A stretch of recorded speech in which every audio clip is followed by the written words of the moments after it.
Obviously on the, I think it's, is it item 6? On item 5, oh right.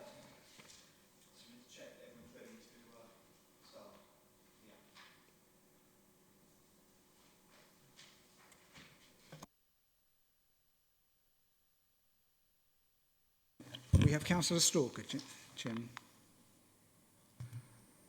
Okay, with Councillor Sarton as substitute? With Councillor Sarton as a substitute. Okay, thanks very much for stepping in. I should do the webcasting introduction. So the meeting will be webcast except the excluded item. So I need to remind everyone present that the meeting will be broadcast live to the internet or filmed and will be capable of repeated viewing or another use by such third parties. So if you're seated in the bottom area, it's likely that the cameras will capture your image and your image may be broadcast. If you want to avoid that, please move upstairs. Are there any declarations of interest? No declarations of interest. I'll go through the procedure for the conduct of business when applicants and objectors are in the room. Are members happy to exclude the public and press for the consideration of the Hackney carriage driver's licence? Agreed. Okay. Okay, I believe we've got an update. Thank you, Chair. Further to an email I sent to the applicant regarding attendance today, he has responded and asked if we can rearrange an alternate date for him as he's unable to attend today. Is this the first time he's asked for an adjournment? No, he was scheduled to attend in April when we had the previous taxi driver hearing. He was in hospital that day, so this is the next appointment we had available for him. Are members willing to adjourn or to have it reconsidered on a different day? I think so. Do we need to note that this is the second time and we give him another opportunity, one more opportunity? I think it might be advisable, yeah. Okay, so...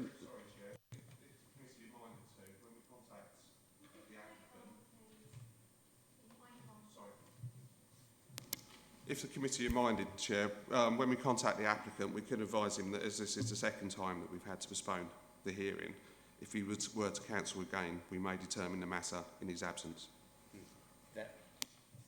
Yeah, that was the point I was making. Okay, so we'll proceed on that basis. We'll now reopen the meeting to the public and press. And if someone can invite people in.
Okay, good morning everyone. Welcome to the Licensing Subcommittee.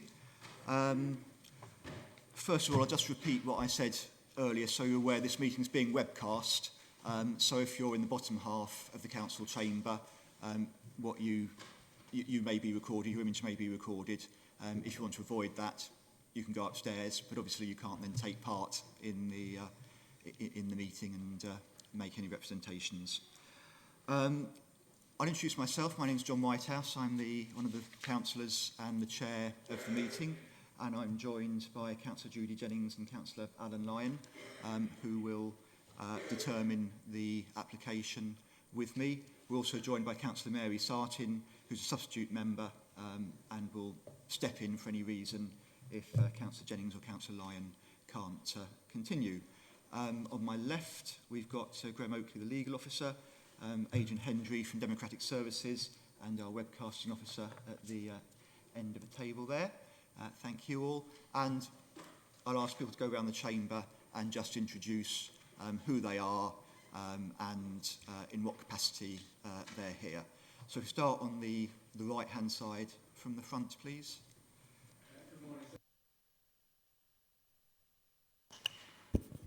Robert Sutherland, and I'm representing the applicant. Sorry. Good morning, everyone. Good morning, sir. My name is Engin Kom. I'm the manager at Shishmaze Abridge.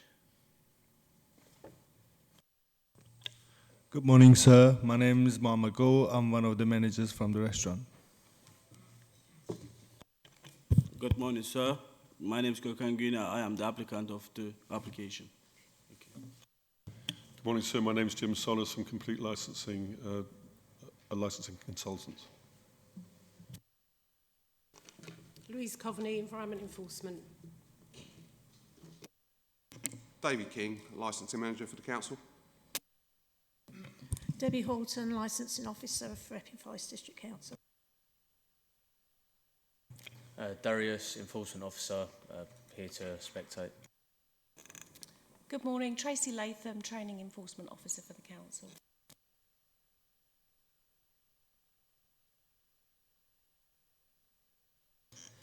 Gary Burke, Essex Police Licensing. Kelsey Dott, Essex Police Licensing. Andy Newman, Consultant, representing Mr and Mrs Vance and Mr and Mrs Sampson. Good morning, Samantha Vance, local resident. Hello, Tony Clark, Clerk to Land Parish Council. So can you make sure your mic's on when you speak? You need to turn yours off first. Yeah. Thank you, sorry. Tony Carter, Clerk to Lambourne Parish Council. I'm here to represent the Council's opinion. Good morning, my name is Councillor Vance. I'm an Essex County Councillor, but I will not be speaking today. Okay, thanks very much. I'll just outline the procedure we're following this morning. First of all, I'll ask the licensed officers to outline the application and introduce the subject. Then the applicant has the opportunity to explain why they wish the application to be granted, and that may involve various members of the applicant's team speaking, and objectors and those who've made representations have the opportunity to ask questions of the applicant. And I should stress there, those are just questions, because we then come on after that for you to have a chance to make your main case and your main points. So those are questions on essentially what the applicant said or not said. So when we've done that, we move on to the objectors and those who've made representations, having a chance to say, to make their case. And in turn, the applicant has a chance to ask questions of the objectors and those who made representations. And I'll probably go through those in the same order that we introduced people earlier. And then finally, the applicant can make a final statement, and sorry, the objectors and those making representations can make a final statement, but there's no questions on that. And then finally, the applicant makes their final statements.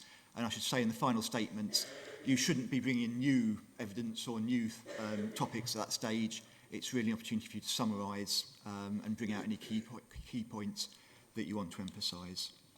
So is that clear to people? Okay, so I'll hand over to the licensing officers. Thank you, Chair.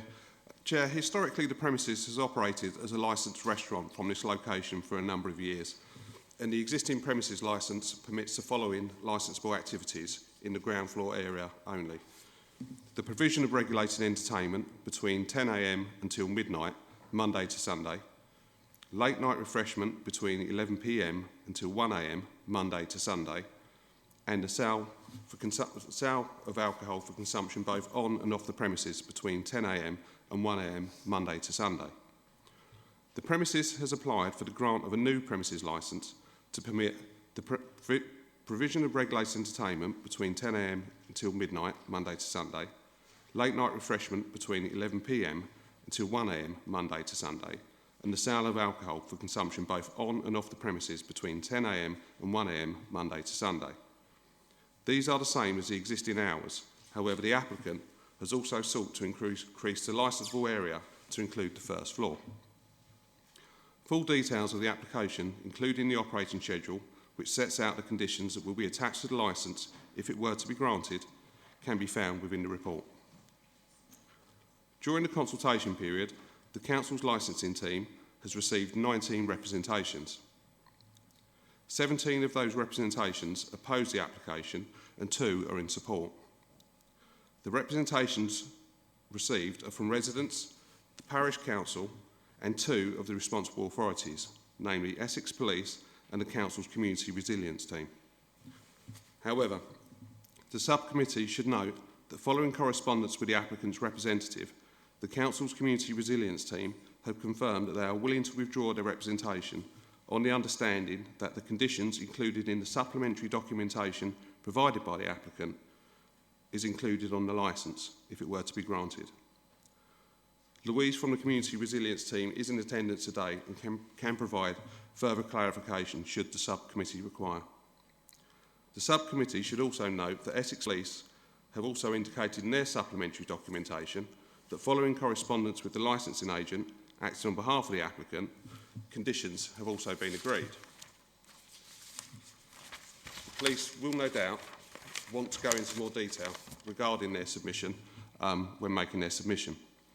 The subcommittee is therefore asked to determine the application having regard to the content of the report and the representations received, any additional information obtained from the hearing, the Council's statement of licensing policy, guidance issued by the Secretary of State, and the steps to promote the licensing objectives. Thank you, Chair. Thank you very much for that. I should have mentioned at the start there's been quite a lot of paperwork circulated for this meeting, and I just wanted to confirm that people have seen all the paperwork they need to. So there's the original agenda sent out, I don't know, about 10 days ago or so, and there have been 3 supplementary agenda, one containing additional information from the police, one containing additional information from residents and people who've made representations, and the final one containing additional material from the applicant.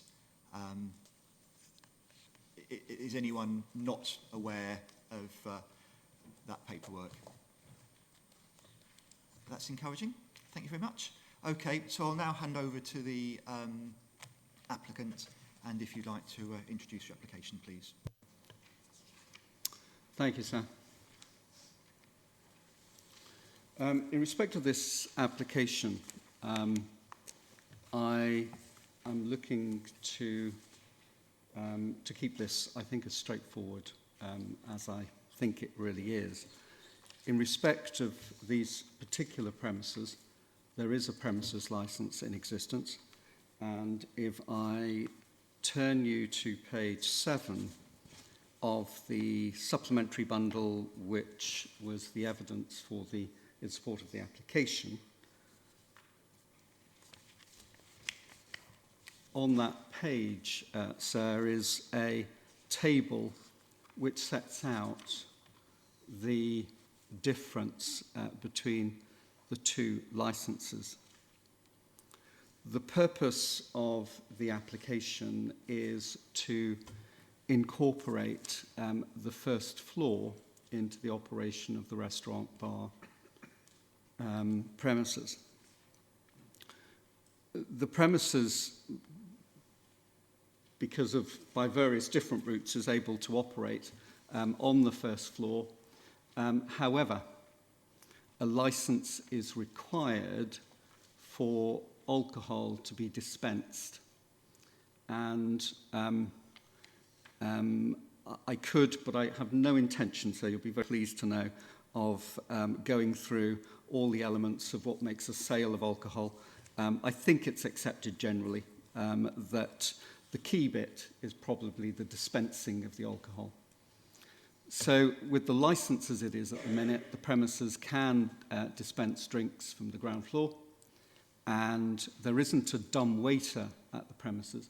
So the drinks, any food, etc., needs to be taken up to the first floor by waiting staff. And the premises can legitimately do that. They can do that now. The purpose of this application would enable the premises to operate with the dispensing of the drinks up on the first floor, so the drinks can be poured. They don't have to be transported from downstairs. They can be poured upstairs, and people are able to drink them.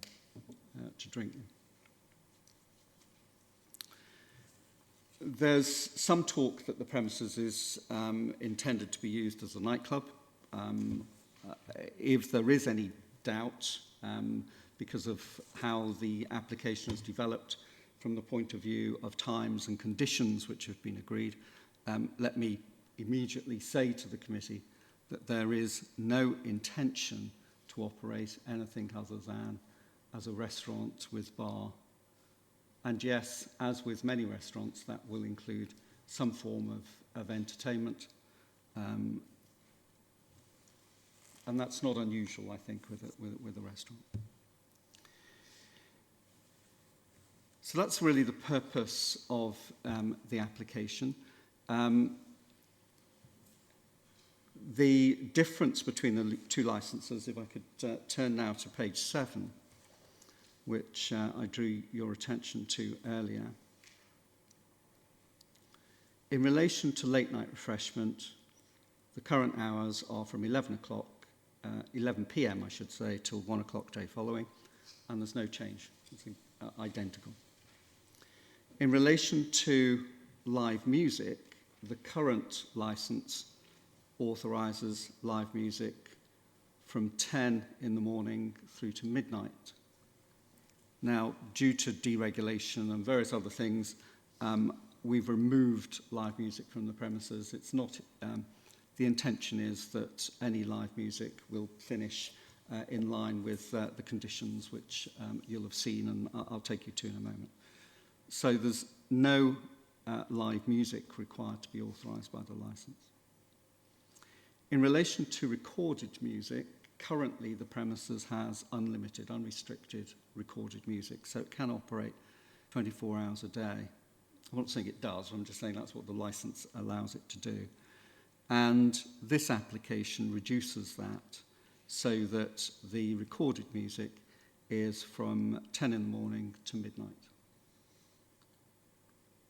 The alcohol sales at the moment are from 10 in the morning to 1 o'clock, and the intention will be that on Sundays to Thursdays, so that's Sunday, Monday, Tuesday, Wednesday, Thursday, the hours would finish at midnight, and then on Fridays and Saturdays they would be as they are at the moment, so through to 1 o'clock. The general opening hours are till 1 o'clock, and again, there's no intention that those opening hours will change. The premises, indeed, effectively closes in respect of a last admission, generally around about midnight, and obviously people remain on the premises, licensable activities on a Friday and Saturday from the sale of alcohol and the food. They can carry on through to 1 o'clock, and then everyone is gone by 1:30. And conditions confirm that. In relation to additional hours, so the premises, the committee are probably aware, used to operate as a Chinese restaurant, and had a condition which enabled it to operate, extending the music and extending the alcohol for Chinese New Year. That's removed. So we haven't looked to replicate that. What we have looked to maintain is that previously, as I've indicated, the sale of alcohol on a Sunday is being reduced to midnight. However, on a Sunday before a bank holiday, we're saying we'll look to keep that till 1 o'clock. But generally, Sundays will be midnight. And there's no other change to Friday and Saturday because at the moment the hours are till 1 o'clock. And then there's extensive changes due to the way that the law was from the turn of the century. And we're just looking to maintain that on New Year's Eve into New Year's Day. So there's no change, there's no increase. What I'm looking, by going through that in quite some detail, is just to say that the premises licence authorises more than what we are seeking. This premises licence seeks less. The key difference is that it incorporates the first floor bar area, and there are a number of rooms, as you'll have seen from the plan. There are a number of rooms which deal with the upstairs area. One of them is a private dining area, one is more of a lounge area, and there's another area which has a bar and again is more of a relaxed seating area. The purpose is that people can go up to that area, and it in many ways operates as an add-on to the restaurant, so that the premises can ensure that if they need to vacate or have a table ready for a particular booking, that they can, and people can be asked to move upstairs rather than to remain at their table. In respect of some things which have been referred to, there's a first floor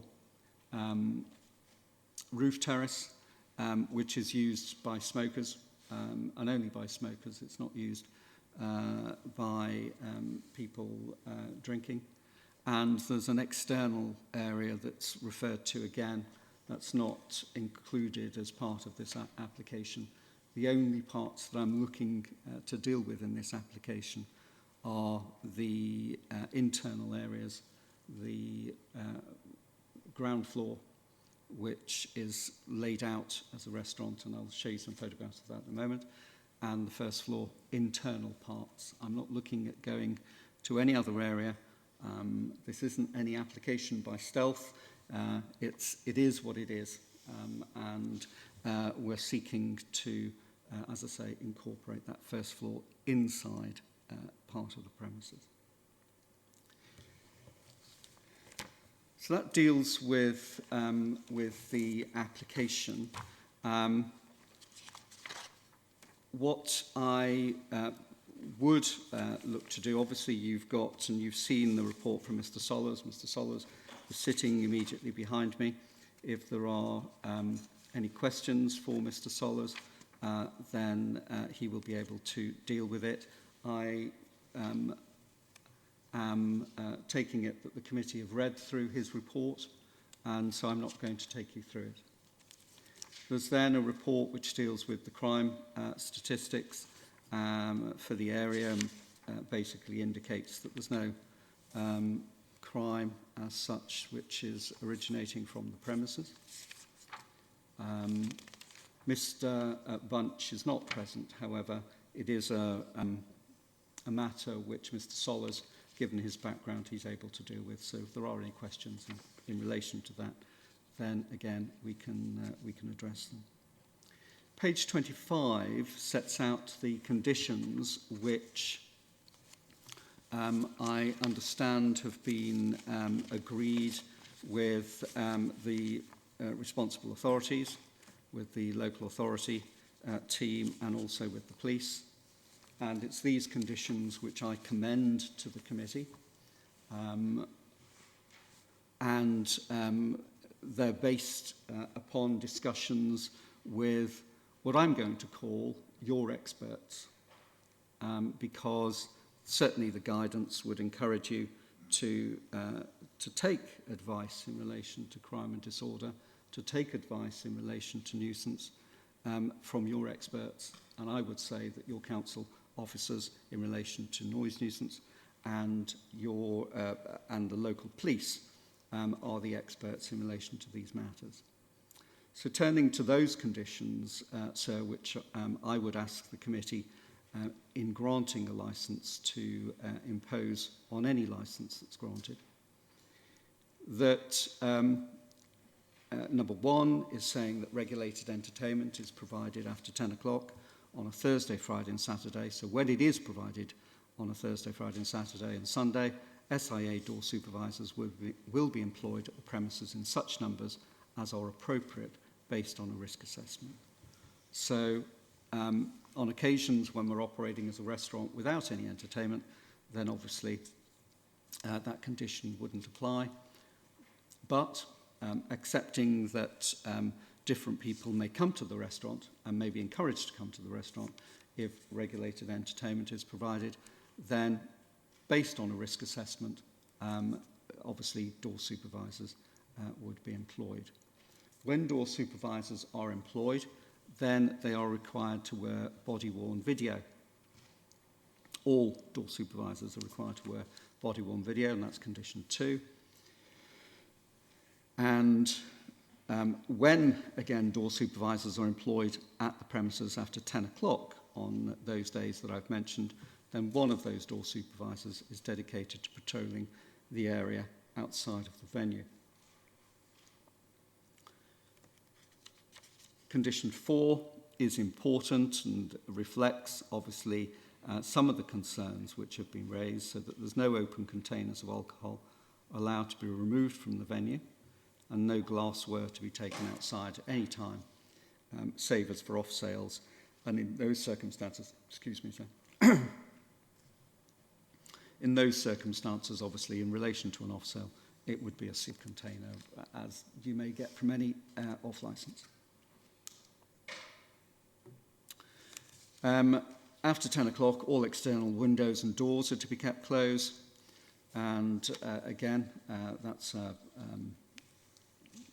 clear condition which is set out. Number 6 deals with the noise limiter. And you will have seen within the bundle, specifically at I think it's page 40, you've got the calibration certificate to confirm that that has been set, and it was set in conjunction with your officers at the council. The condition requires that everything is routed through the limiter and that no sound generating equipment can be used on the premises without going through the limiter. So it's a comprehensive condition. Condition 7 obviously requires customers to wait inside the venue if they're looking for any onward travel. Condition 8 deals with a written dispersal policy, and that can be found if you turn to page 34 and onwards. That sets out the dispersal strategy, dispersal plan. It goes on obviously to any transport strategy and noise management strategy. So that's pages 34 to 38. And again, that's been sent through to the local authority, and I understand has been agreed. We then go to condition 9, which deals with bottles being placed in external bins after 10 o'clock. And I understand that the concern was about the moving of glass and that the noise that that can create, and therefore this condition seeks to deal with that. No concerns were raised in relation to other refuse.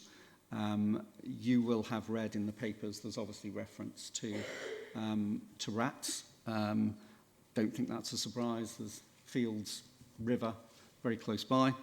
And it's very clear that we want to manage our waste on our premises to ensure that the standards that we're maintaining and that the rats are outside, not inside, is very important.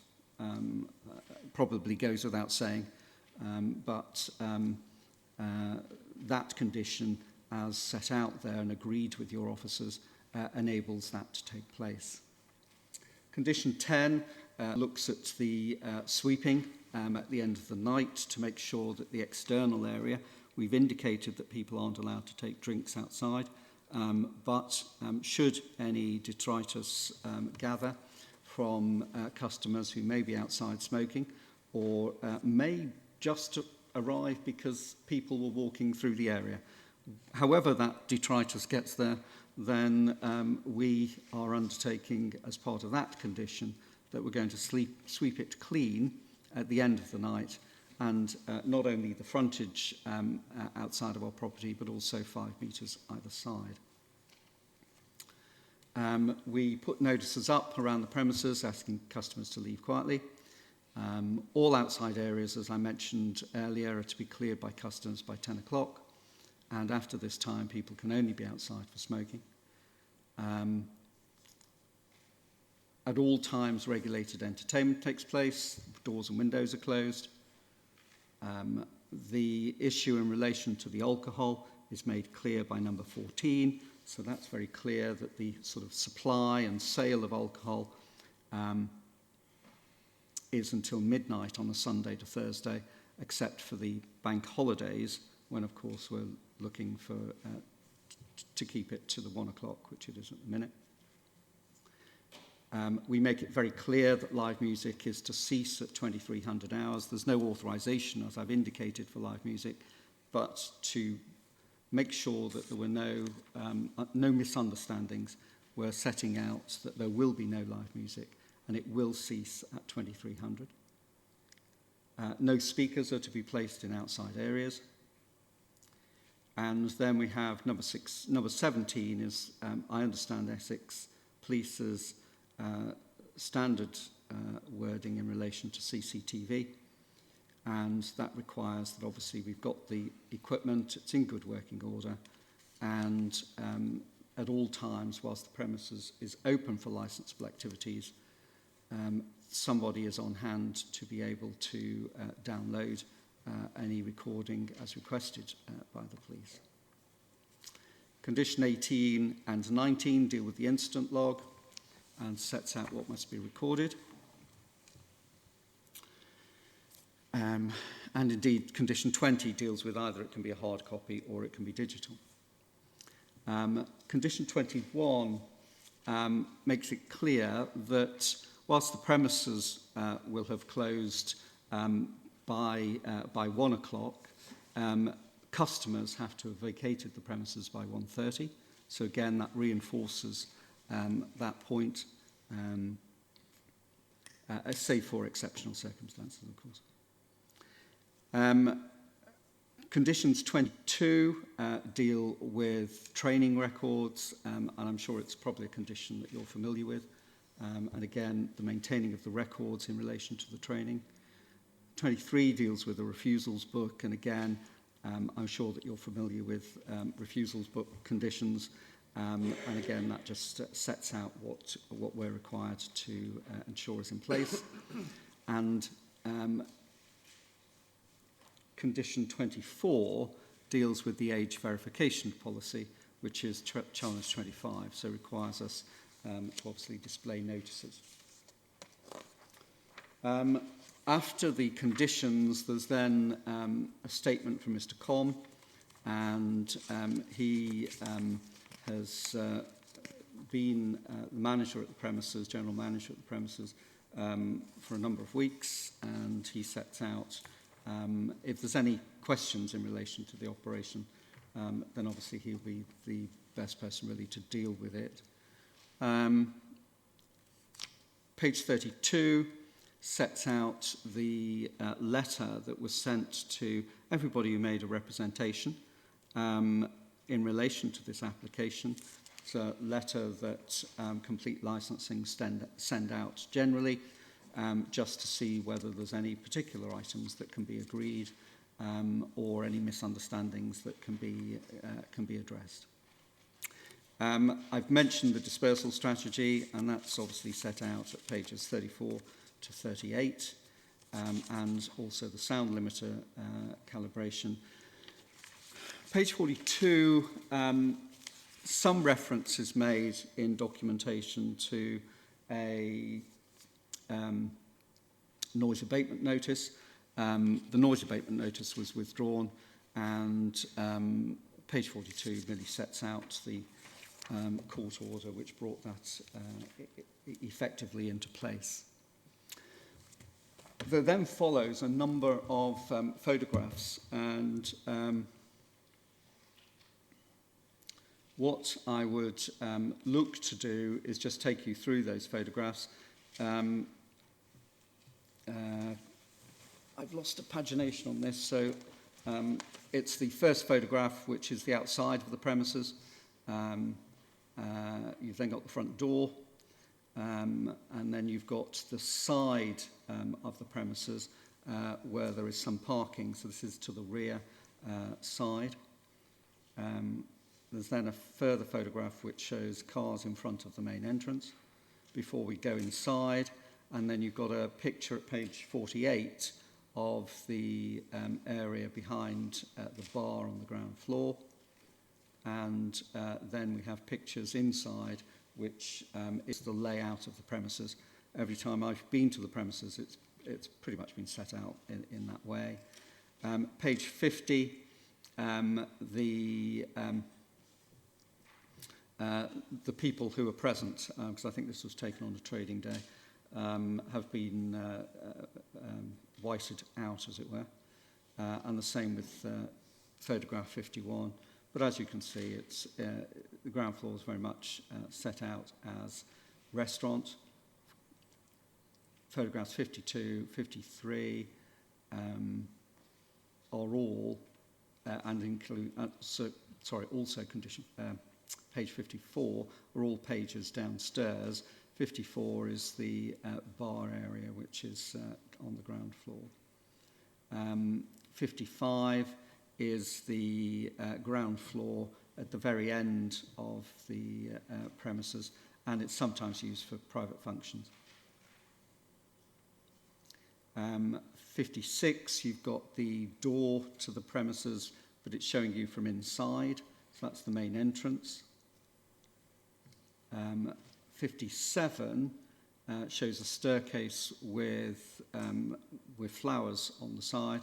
That actually leads up to, and you'll see the umbrella through the doors, that leads up to the roof terrace, which is used by smokers.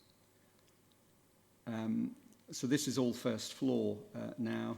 So at number 58, you've got the private dining room, which shows the large table, circular table, which is used for private dining. Page 59, which deals with the lounge bar area, which shows music control. You'll note that everything is plush. It's heavily carpeted, as you can see. It's not a nightclub design. It's purely restaurant with bar. Page 60 shows the bar area. My understanding is that the bar was installed before we get into the premises, which is, I think, why at one stage they were a little surprised the license only covered the ground floor, but the bar has actually been there as far as we're aware, certainly since we've been there, but before for a number of years. And then you can see at the back of page 60, towards the top of the page, it shows the other parts. And again, you can see from the seating arrangement that it is more of a lounge bar setup. Photograph 61 shows, again, some of the seating next to the bar area. 62 shows a mural on the wall, display on the first floor. And 63 has gone back down to the ground floor and is showing the restaurant on the ground floor again. My apologies, because they do seem to jump about. The next photograph, I suppose, from the first floor is at page 65. Again, that shows a small corner of the bar area. We seem to have a duplication because there's then another photograph of the restaurant. The private dining area. And 67 shows a corner of the room that we were talking about where the music control is. 68 shows one of the live performers that was performing on the 18th of February and shows you some of the material used to promote that. And then other photographs show the aerials of the premises and how it relates to other properties. In essence, that's the application. I would say there's nothing hidden in it. And I know, and the reason I'm saying that there's nothing hidden in it is very much because there seems to be a feeling that we are trying to hide something, but we're not. The application is what it says it is, which is to incorporate the inside part of the first floor onto the licence. As part of that request to the committee, we have accepted and agreed with the police, with your local authority, additional restrictive conditions which fit with how we intend to operate. We've not agreed conditions on the basis that we're looking to break them or breach them or cause a problem. We've agreed conditions because that's how, indeed, we will operate. I'm sure there'll be lots of questions, but I've given you the basis of the application, and I would leave it at that, if I may. So. Okay, thank you, Mr. Sutherland. This is the opportunity now for people who made representations and objectors to ask questions, not statements. You'll make your statement in a bit, but this is questions on what you've heard. So I said we'd go in the order that we introduced people. Community Resilience, did you have anything you wanted to ask? Okay, the police? Okay, Mr. Norman?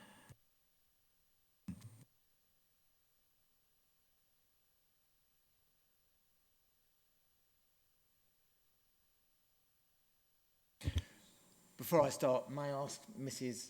Sampson, may I just say, Mrs. Sampson can only be here till noon, just so you're aware. Apologies because of childcare issues. Mr. Sampson has work issues, and Mr. Vance won't be appearing because of a new job, and he just can't be here. So. We'll bear that in mind when we come to statements. Thank you. Right, well, the first question, I suppose, is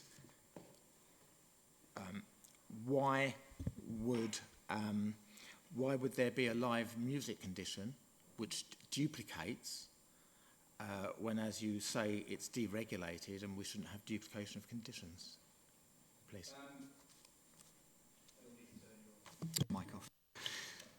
Thank you. So, very simple. It was what was agreed with your officers. I agree with Mr. Newman. It's not necessary. It having been agreed as a condition with the officers, they felt it was helpful to have such a condition. I don't disagree with them. I was quite prepared to not have such a condition. There was a feeling, I think, that it may be, there was some thought that because I didn't need live music to be on the licence, that was a bit disingenuous just to remove it, because then people may think we're not having live music. there will be live music from time to time. It's a restaurant. It needs to encourage, obviously, customers in. And live music, they would look to have as part of one of the features, one of the parts of their operation. It was agreed because it was thought that it was a belt braces piece of string. Is it necessary? No, but I'm not going to ask you to remove it because I've agreed with your officers that it should go on there. And I don't do things like that. So that's where I'm at.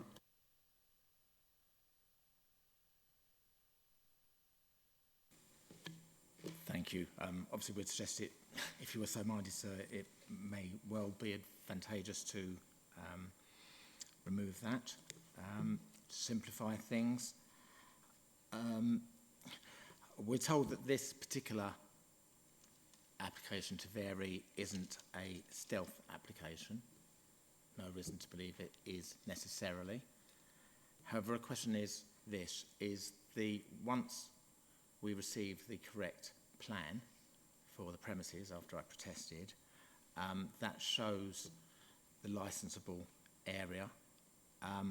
However, there's a big concern around people when they take their drinks from the licensable area using the considerable grounds of the restaurant to consume those sealed packages. And whilst it's not for this application, as we put in the papers, there are intentions afoot to put a marquee out the back. What reassurances can we have that those areas won't be used?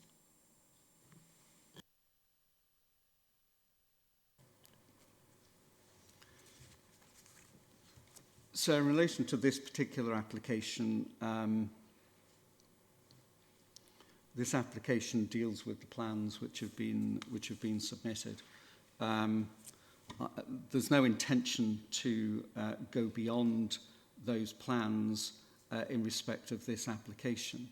I can't say what other applications there will be in the future, but whatever applications are made, those applications will have to go through a consultation process, and that will involve involvement from the local residents if there's representations that involve the committee. What I am assuring the committee is that we have set out on the plan, as we are required to do, the areas where alcohol is being sold and where it is being consumed. And we've indicated that people won't be allowed to be taking drinks outside, and that's what we will stick with. If we want to change that, then we have to come back to the committee.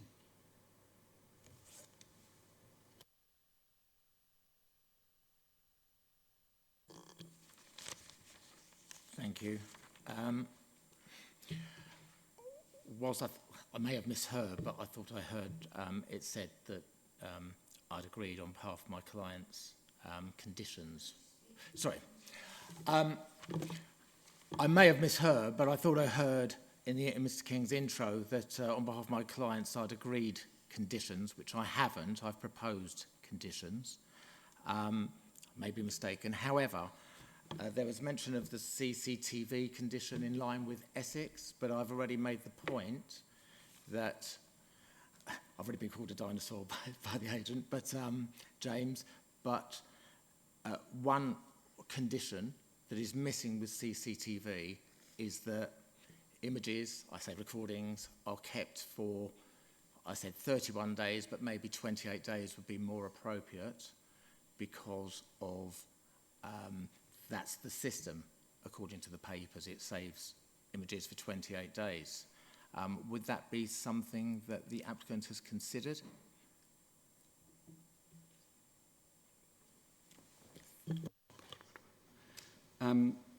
If I'd indicated that the objectors or Mr. Newman had agreed conditions with us, then my apologies. I'd certainly not intended to give any such indication.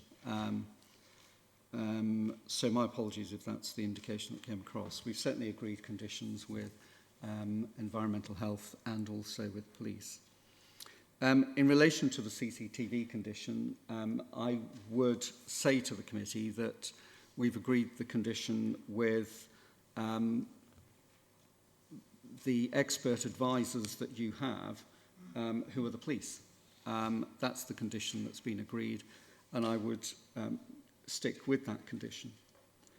If the committee felt it was appropriate to impose a requirement that the recordings were kept for 28 days, then I don't think that will cause any difficulty.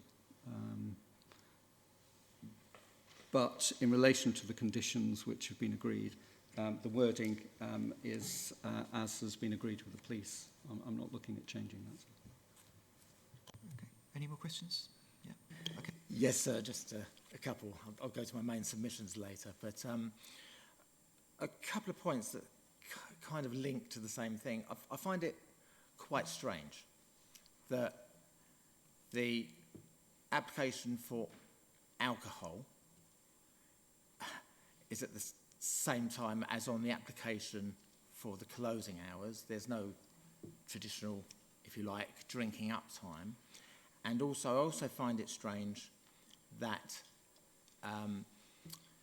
on the application, this application, that I spoke to Mr. Sutherland outside, that the hours for closing, exceptional circumstances, have been changed to 01:30 as opposed to the 1 o'clock it has on the document. And one would have thought there'd be a time for people to, I don't know, have hot coffee or whatever, tea, and let alcohol go out, and that's part of your dispersal. But it seems strange and wrong to have agreed a closing time later than the time put on your application. And I think the judgment of Thwaites, paragraph 67... Is this leading to a question? Sorry? Is this leading to a question? Yes, it is. Like I said, I'll be trying to help. What would be your response to that, sir?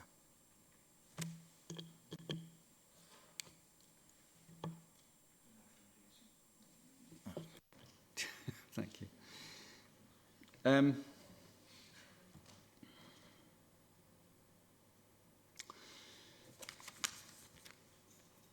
The original licence for this premises licence, I think, was granted in 2005. I think it's a converted licence. The licence has been in operation since then. I anticipate that the premises was a licensed premises well before the November 2005. The premises licence, which is currently in place at the moment, has, and I'm looking at it now, sale of alcohol 10 till 1, opening hours of the premises 10 till 1. It's, I don't think, ever been seen by the licensing authority as an issue, and to be fair, I hadn't even considered it as an issue myself. The hours are the same. How we manage the premises within the licence, I think, is important. And generally speaking, because it operates as a restaurant, they operate with a last admission at the premises effectively around about midnight, because that's really the last time when they could probably service anyone in relation to food. And people remain obviously on the premises. The last licensable activity finishes at 1 o'clock, and people can remain on the premises, as indeed they can now. There's nothing restricting that. One of the conditions that was felt helpful when we were talking this matter through with the police was to have requirements that customers generally would be off the premises by 1:30. And hence that condition, it was considered to be appropriate. The police thought it was helpful. and on the basis that we were working with them to address their concerns, we agreed to the condition. I don't think there's anything odd in it. I don't see a problem with it. And I would again come back to the point that your experts in relation to crime and disorder consider it to be an appropriate condition, which is why they've suggested it and we've agreed it.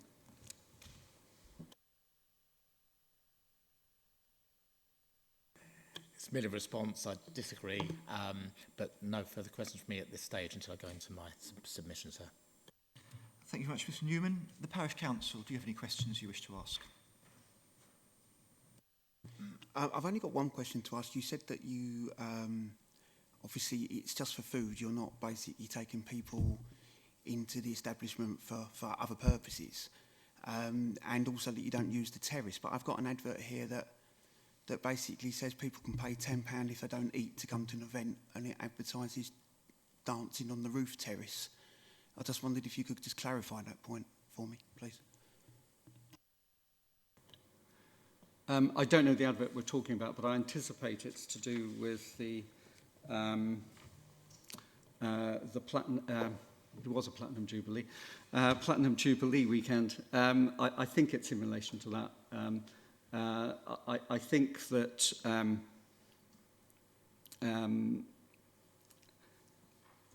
what can we say about the Platinum Jubilee? It's the once in a lifetime, and I do mean once in a lifetime, because it will never happen in my lifetime, it will never happen in my children's lifetime, possibly never in their grandchildren's lifetimes. It's a unique experience. I think somebody got carried away, decided that they wanted to do something. I think when it was highlighted that there was an issue about it, as soon as it was highlighted, it didn't go ahead, and I think it was cancelled. So I think I would put it at that. But I think that I'm also right that I think the police actually contacted me, I may be wrong, or James about it, and as soon as it was highlighted, it didn't go ahead. Didn't go ahead where it was planned, and any event took place downstairs in the ground floor. I think it was just a mistake. As I say, getting carried away by the Jubilee. Thank you. Anything more from Parish Council? Okay, Mrs. Sorry, I don't remember your name. Mrs. Sampson, did you have any questions you wanted to ask? Not so much questions. So we'll come on to your statement in a moment. Okay. Yeah, thanks.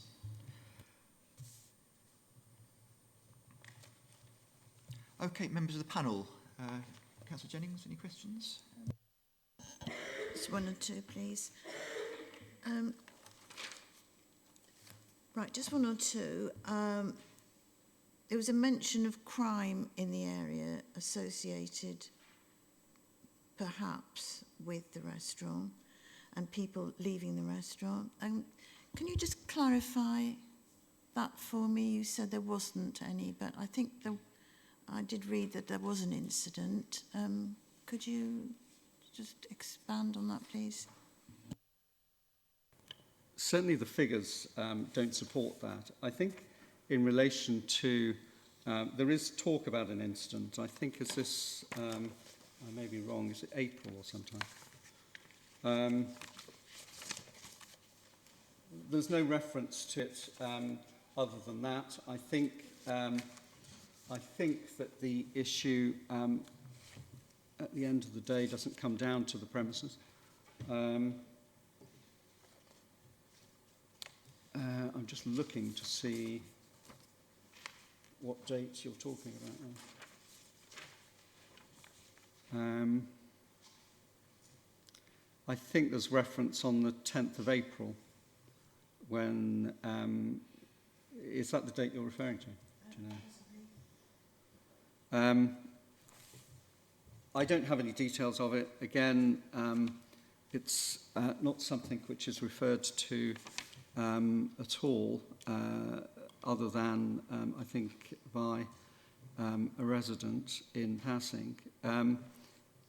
My understanding, it didn't relate to the premises. It was people outside of the premises that caused the problem. I don't believe, before you say, well, yes, hadn't they just come outside of the premises? And the answer to that is no. I believe it was a dispute that started outside and remained outside. And I think some people may have forced their way inside our premises as the event sounded off. I'm going to pass over to Jim just to see whether or not he has anything that he's able to add to it.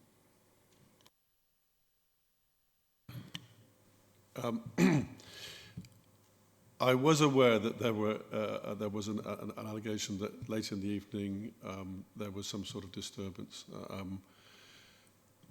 I know that the police have looked at the condition and the schedule that's been put forward, the way to maintain a peaceful closing and winding down with security, with making sure that no drinks are being taken outside, by encouraging people to move away, having a member of security outside, ensuring that's happening.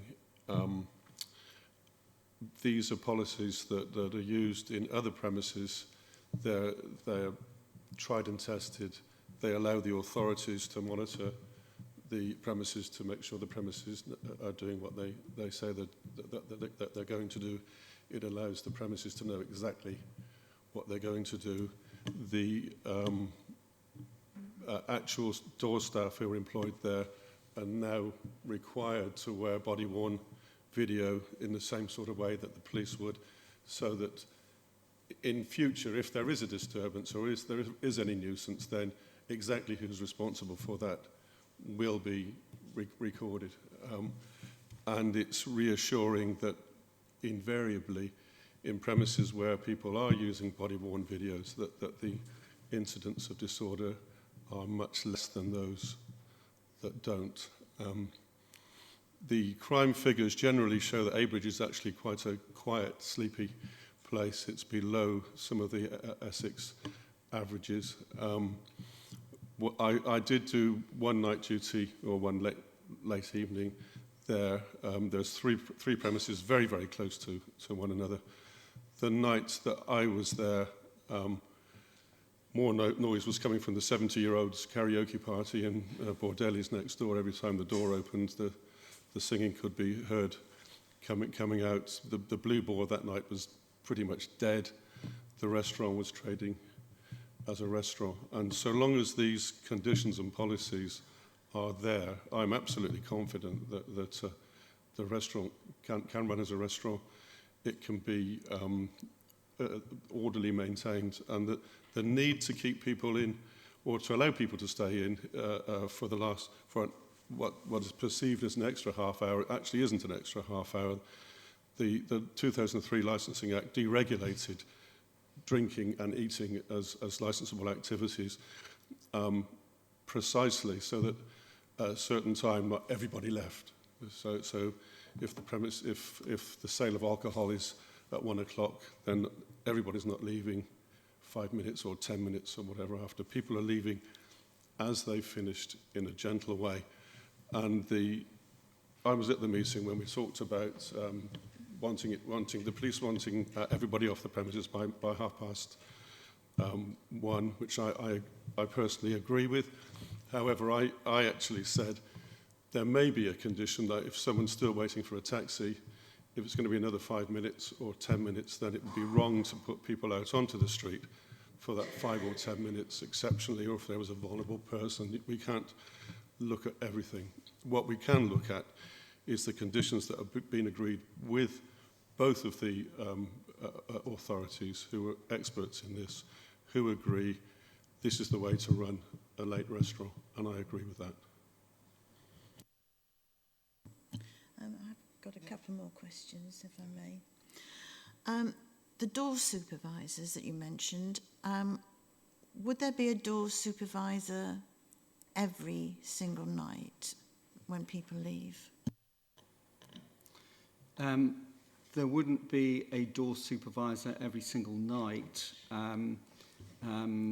For example, one extreme, if the premises were open on a Monday or Tuesday, I would anticipate they'd probably close much earlier, in fact, simply because there wouldn't be many customers there. So it would be on a needs basis, and that would be how the risk assessment would work. The condition on the licence is looking obviously at specific nights. So is really looking at the Thursdays, Fridays, Saturdays, and Sunday in effect. But again, it's looking at it from a risk assessed basis. So if it was a Friday and there was no form of entertainment, no regulated entertainment taking place, then the risk assessment may well be that, well, given the numbers of people, given the nature of the way that the business is operating, door supervisors aren't necessary. Where regulated entertainment is to be provided and is being organised and the event is being advertised, then on Fridays and Saturdays, more likely, one or at least one door supervisor is likely to be engaged. And on those occasions when the door supervisor is engaged, then yes, a door supervisor will be there until after the premises closes, and will be there to ensure that people are not hanging around outside but are being asked to move on. On the night that you mentioned in April, what day of the week was that? Could you tell me that, please? The only note I have, and it's based on actually a record of complaints, which I have some difficulty with, because I know that some of the entries on this are not accurate, is the 10th of April. And whilst my phone won't talk to me and allow me to check the date, I don't think there'll be any surprise that the 10th of April, according to my calendar, was a Sunday, and I'm guessing here, yes, it's 1:15, so that would be Saturday night into Sunday morning, I think is what it's referring to. The concern I have about the note that I have is that one of the instances I know for certain, which is raised and has been raised as a complaint against my client's premises, I know the premises was closed. So that's the big concern I have about the document that I'm having to rely upon, but it's the only source of information in relation to dates that I have. Right. In relation to your regulated entertainment provided, I'd just like to ask you where that regulated entertainment would take place. Is it upstairs or downstairs? And how often do you anticipate that you would have an event of this nature?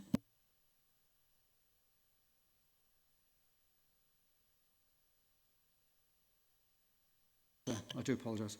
I was trying to multitask and failed miserably. I do apologise. My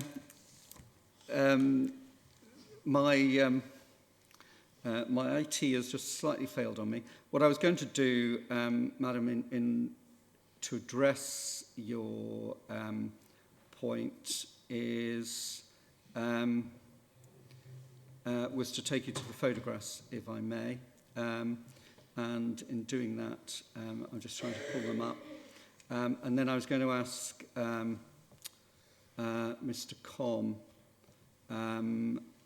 if he can deal with the other part of your question as to how often. In relation to where the entertainment takes place, I'm having difficulty with the photographs, so please forgive me. In relation to that, entertainment, generally when the premises has been operating as a restaurant, the singer has been down in the ground floor, and has been probably in the more centre of the ground floor of the premises.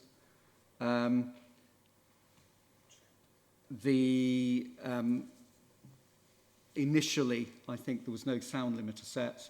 You've heard all about circumstances in relation to that. Sound limiter has now been set, so everything will go through the sound limiter. I don't believe that there is any live entertainment that is provided on the first floor, but I'm just going to ask Mr. Com, if I may, to confirm that I'm right in relation to that. My understanding is that the live entertainment is only provided on the ground floor. Thank you very much, Robert. Yeah, Mr. Robert is right. Usually the live entertainment is downstairs. We might have some DJs upstairs according to the number of the bookings. But not every week, probably in every 2 weeks' time.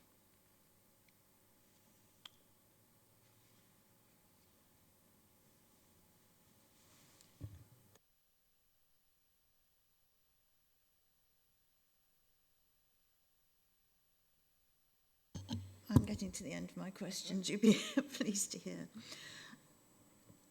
In the lounge area upstairs, for people to go up there and have a drink, is it necessary for them to have a meal as well?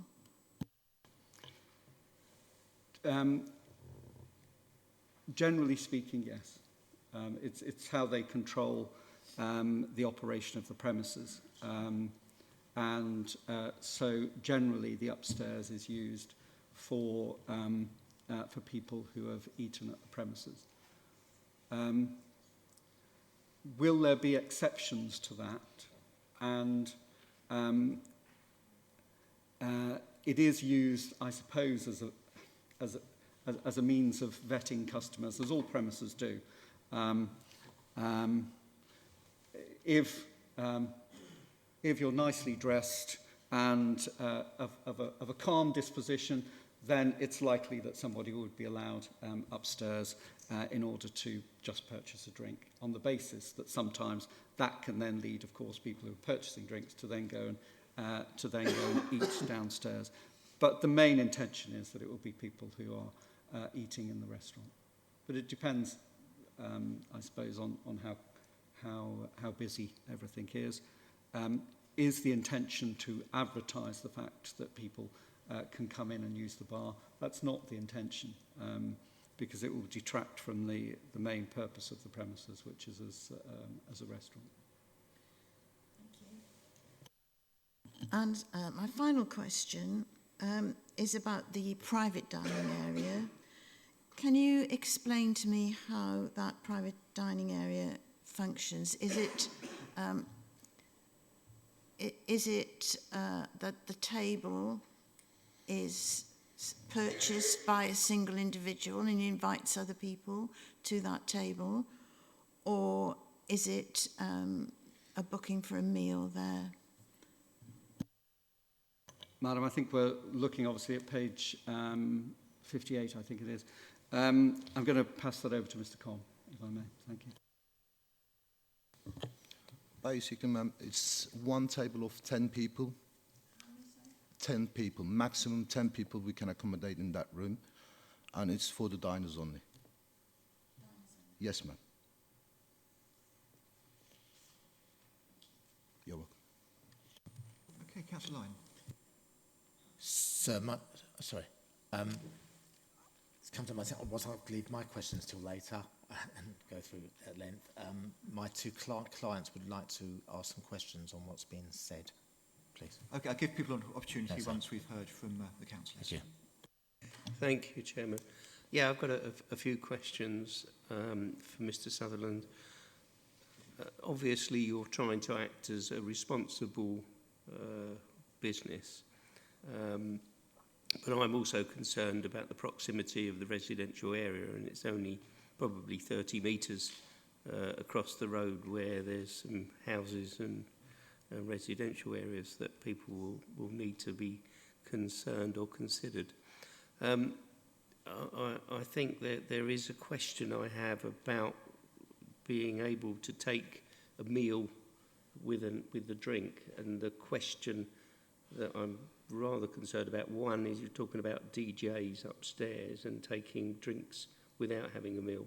This is looking like it's becoming a nightclub. So how is that going to be prevented? And what sort of, and people coming in, if they're not busy, to just have a drink, I think we need to be a bit more cautious about how that's going to be managed.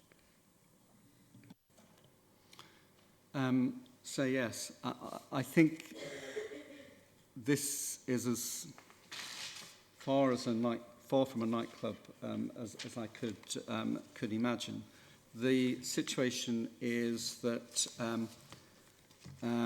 I think what I'm asking the committee to look at is this: is that there is a 1 o'clock licence which has, I will say, no effective conditions on it, which is in place for this particular premises at this moment in time. I accept that the licence covers the ground floor,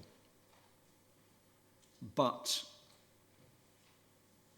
could, through waiter-waitress service, provide alcohol upstairs. It can provide the entertainment upstairs. It can go through till 1 o'clock, and there are no conditions on it at the minute which would require the premises to close.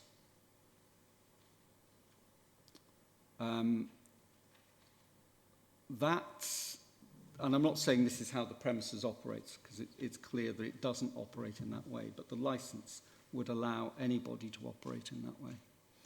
And you're asking me, sir, as to the assurance I can give that we're not going to operate as a nightclub. And the response, I think, in relation to that is very much the basis of the application. So the hours in this particular application have been pared back.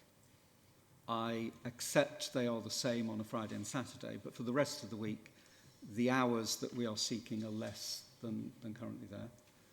In relation to the operation, the hours in relation to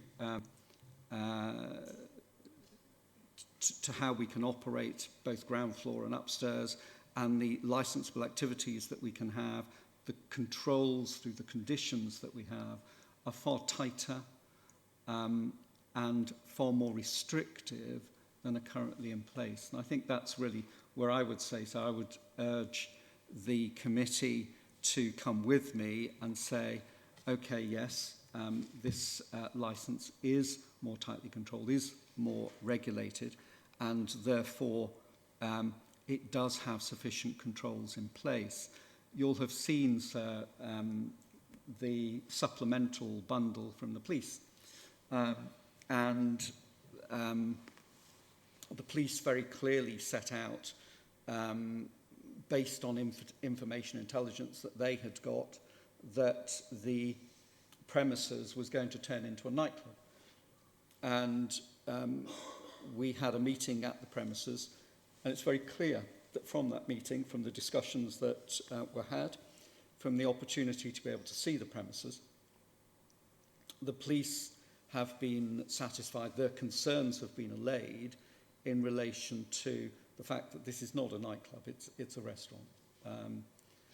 And I've put the photographs in so that in quite a lot of detail so that you can get a feel for the premises. The controls, I would say, are how you can be satisfied that it's not a nightclub. A limiter has been set. The premises has operated in line with that limiter. There are no issues being raised by the police or by your noise team that this application is a nightclub.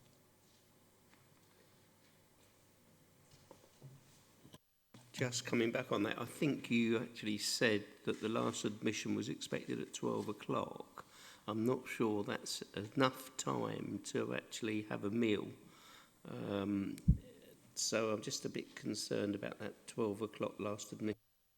I think you're probably right, sir. It isn't a 12 o'clock admission. One couldn't be going in there and having a full three-course meal. You're absolutely right. But it's possible that people may be going in at midnight. They may be going in for a dessert. They may be going in for something, a light plate. They may just be going in for a drink. As I've indicated to Councillor Jennings, it's part of the way that we control people going in. There is always a balance in relation to licensed premises, in the sense that they need to, within the community that they need obviously to be commercially viable. And so there's a balance that needs to be struck. And the balance that they have struck is that they generally don't allow people in after midnight. Generally, their last orders of food at around about that time. That's what they have been operating on in a voluntary way at the moment, because obviously the current licence is less strict.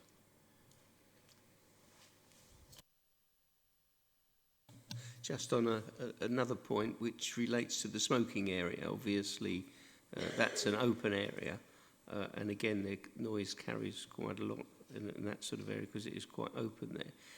How is that smoking area going to be controlled so that it doesn't become a main drinking area and is used for smoking, and noise is managed effectively? As you've seen from the photographs, the first floor is relatively small. There's not that many people who use the area, so it's quite easy for staff to monitor and control.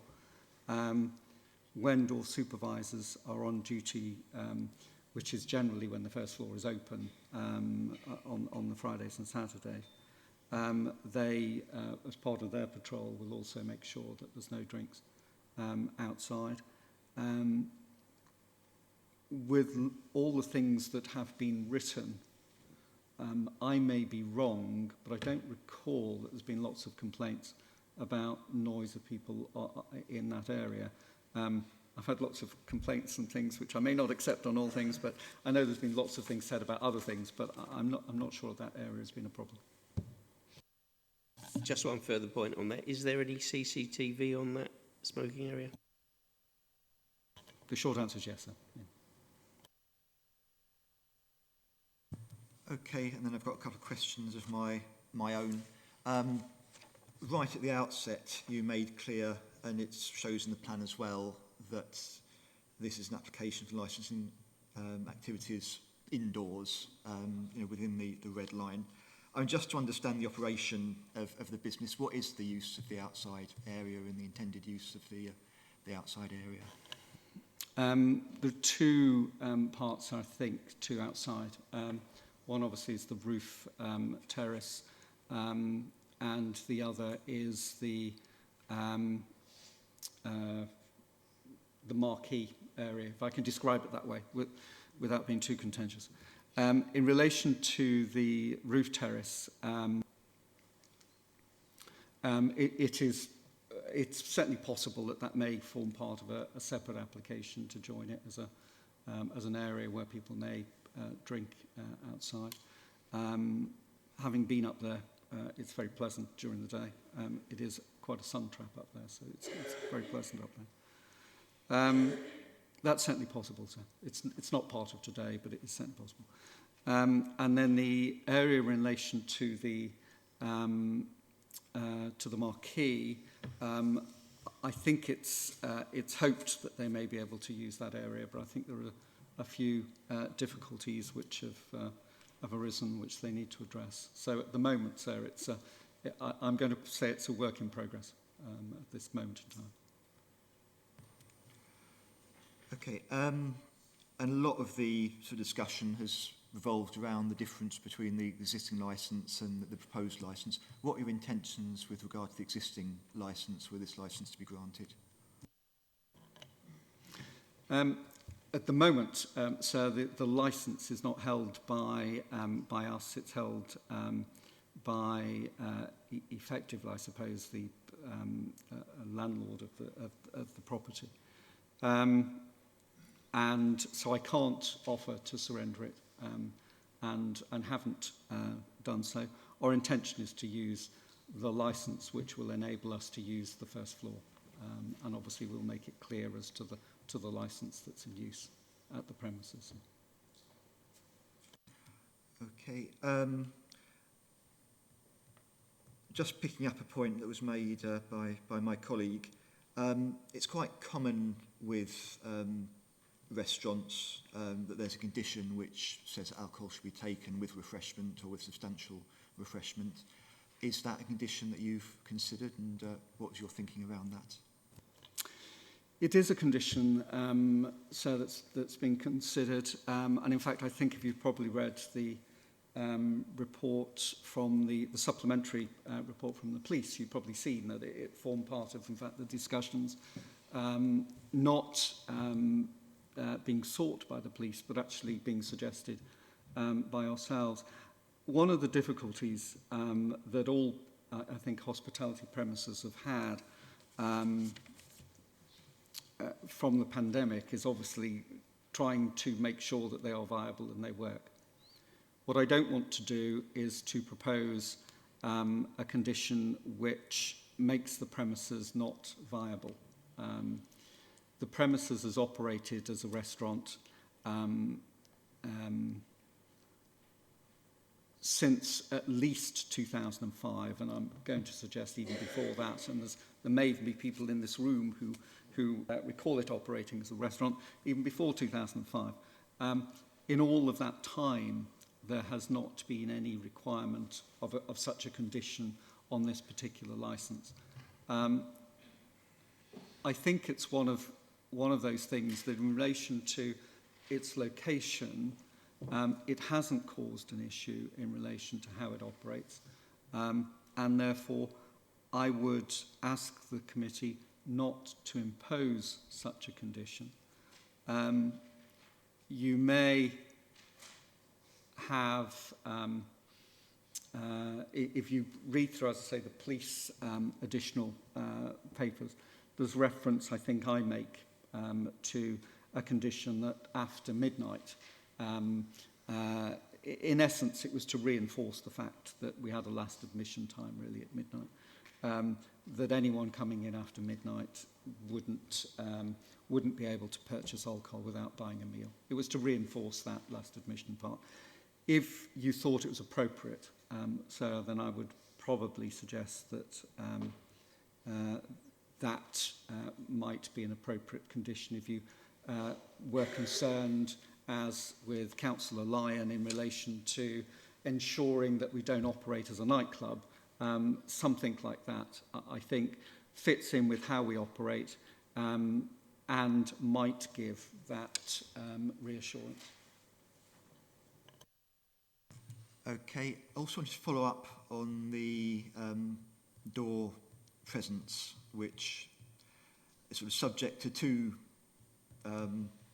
triggers in the current conditions. First of all, there's got to be regulated entertainment, and secondly, it's got to be Thursday, Friday, Saturday or Sunday. Does that reflect the fact that regulated entertainment is not anticipated on Mondays to Wednesday, or that if it does happen, it's not likely to pose a risk? What's the thinking behind that? I think both of those, if I may say, I probably agree with you on both of them. I think the other point is that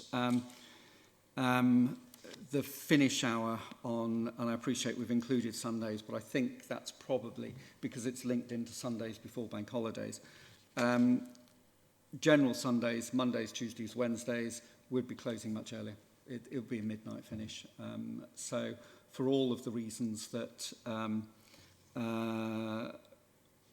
that you've mentioned, and it closes or finishes earlier, that would be the reasoning behind it. It doesn't stop, of course, the premises if they felt that it was necessary on a risk-assessed basis to have security to call them in.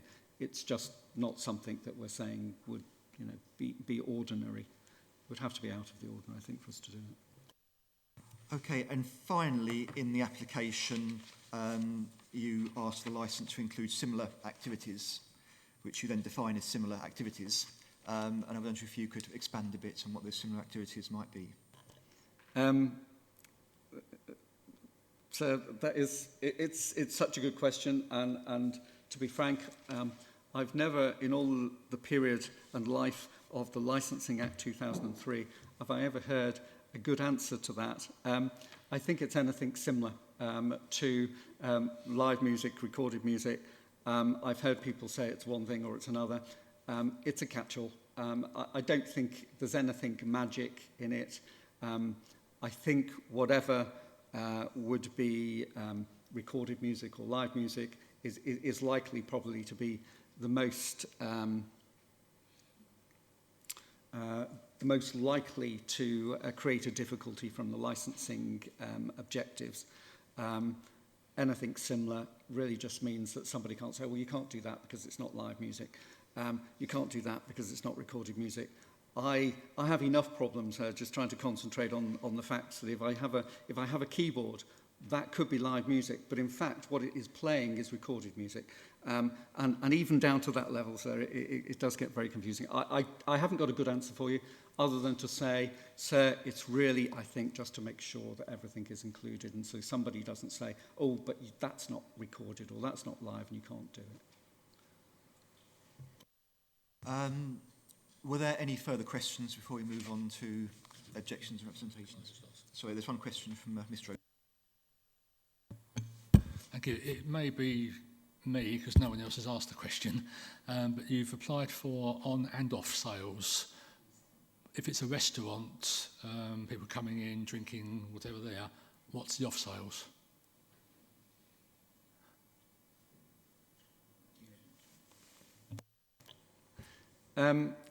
The current licence is on and off, and so there's obviously a continuation in relation to that.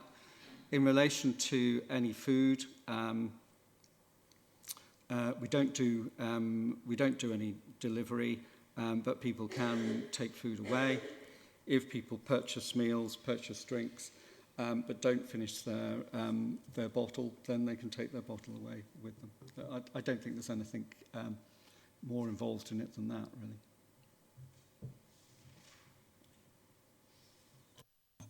Thank you. And the regards to the noise limiter condition, it required it to be set by one of your client's consultants. I think you said in the opening that the level had also been agreed by the council's officer.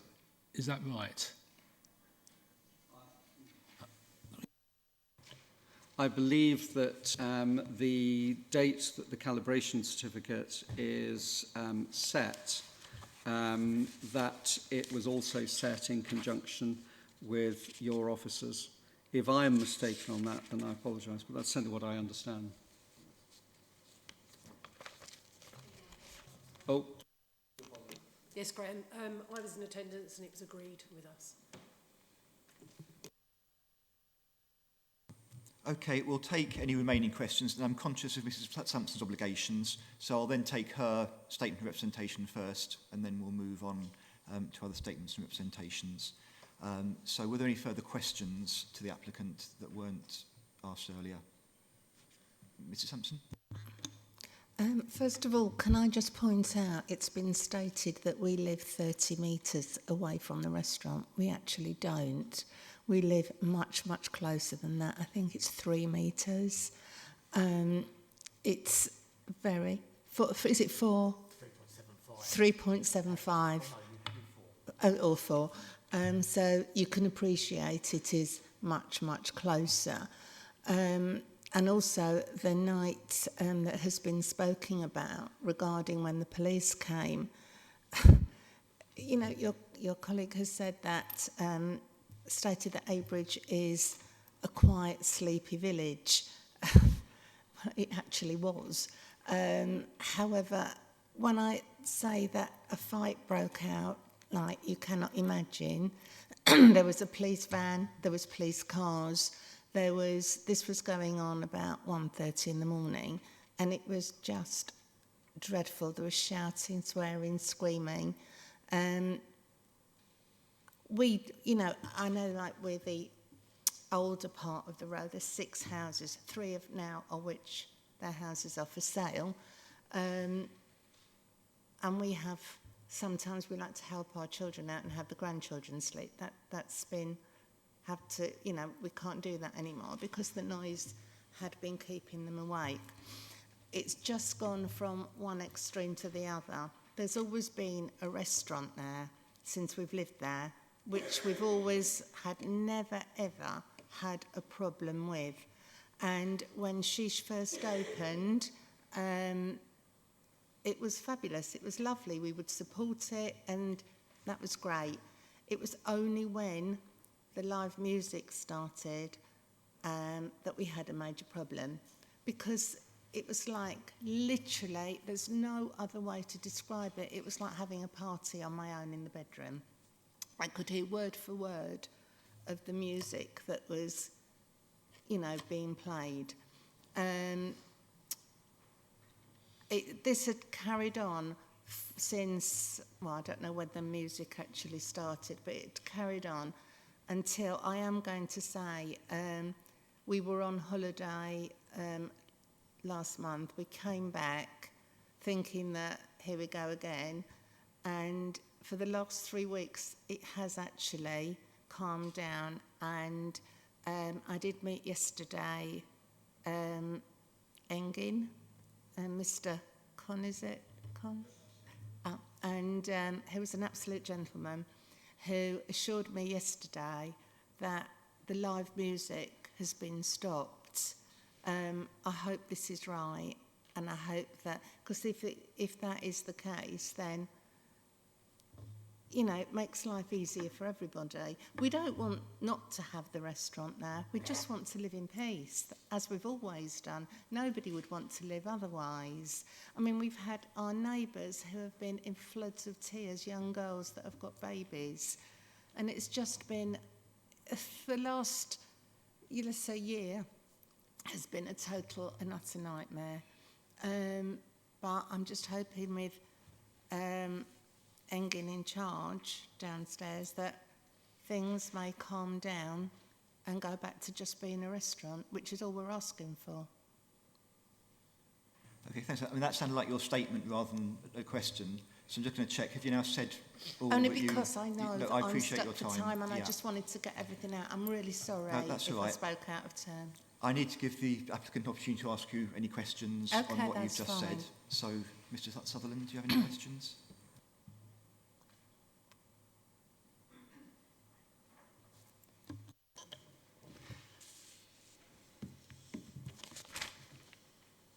Is it Miss Sampson? Sorry. I wasn't sure whether I had your name right. I do apologise.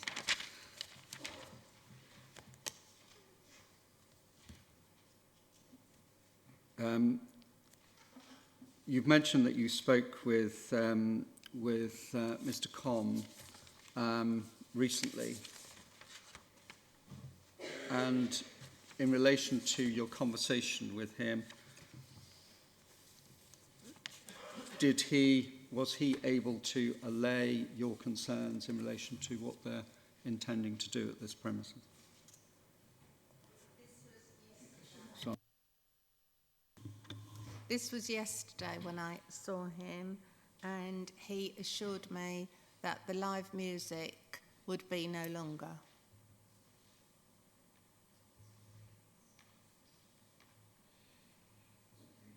Oh, sorry. I understand that the sound limiter was set in with your involvement. Is that correct?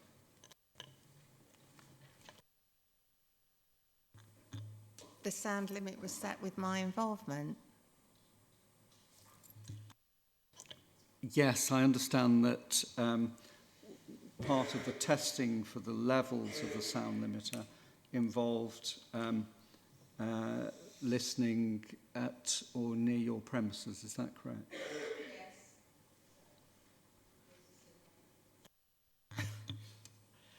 Yes, we've had sound equipment put in our house, in our bedroom, yes.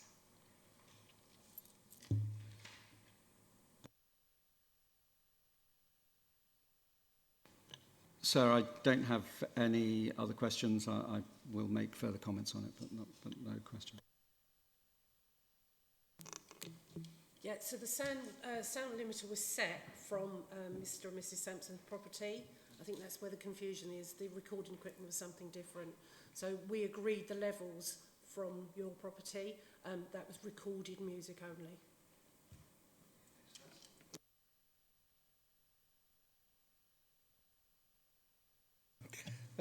Yes, Mrs Sampson, could you just tell us your actual address? You say it's 3 metres away. Where is it in relation to the restaurant? So you don't need to give a postal address, you just give it in relation to the premises. Yeah. Bang across the road, literally. Our windows look straight into the restaurant. Sorry, in Marketplace, across the... Yeah, okay. Now,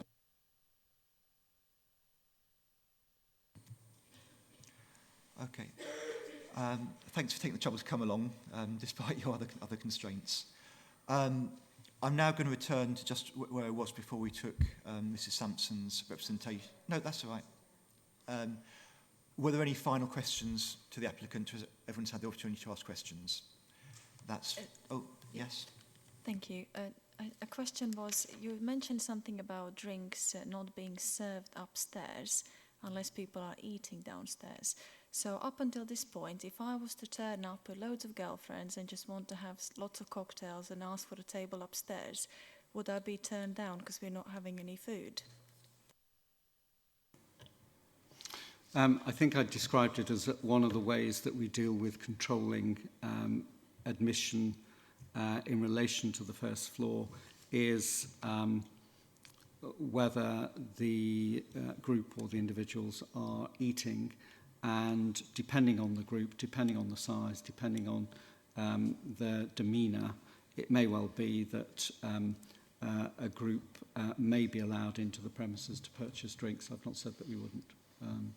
But obviously the vast majority of people will purchase food and will be expected to purchase food if they're using the first floor. Sorry, can I just be more specific? Have you allowed people to go upstairs just to drink in the past without having consumed food? I've answered that question, sir. Okay, Mr Carter. Sorry, I just wondering if I've missed something. Mrs Sampson said that she spoke to the manager yesterday and he confirmed there'll be no more music. Why does there need to be a further up? Can't we just knock that off then, that you don't have live music because you don't want it anymore? That's about live music, but Mr Sutherland will... So I think I've made it clear within the application that one of the issues in relation to the live music was making sure that the appropriate levels have been set and making sure that any music which is generated inside of the premises is not and cannot cause a nuisance or a disturbance to people who live nearby. And that's part of the process that we're working with. So, certainly there's certainly no plan, no intention that there will be any live music which would contravene what I've just said.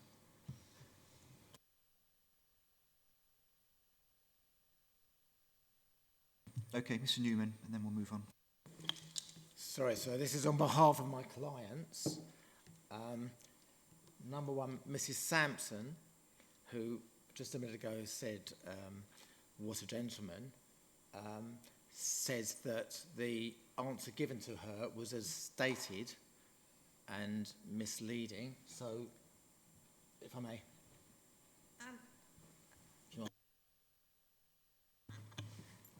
Absolutely. was on. Sorry. Absolutely. We saw him yesterday, me and my husband, and he quite clearly stated, because it has been quieter, and we said, we said it's been brilliant because it has been quieter. We've got no objections about the restaurant. And it's the noise. And he said, no, I've only been the general manager now for about 4 weeks, and there is not going to be any, I've stopped the live music, and there's not going to be any live music. And I actually said to him, are the owners in agreement with that? And he said, they've given me like carte blanche to do what I want to do. Okay, I don't want to keep getting bogged down on the same point. And the applications for live music until 11 o'clock is my understanding. Which has, I've just been reminded, it is deregulated, so it's not controlled by the Licensing Act. But is this...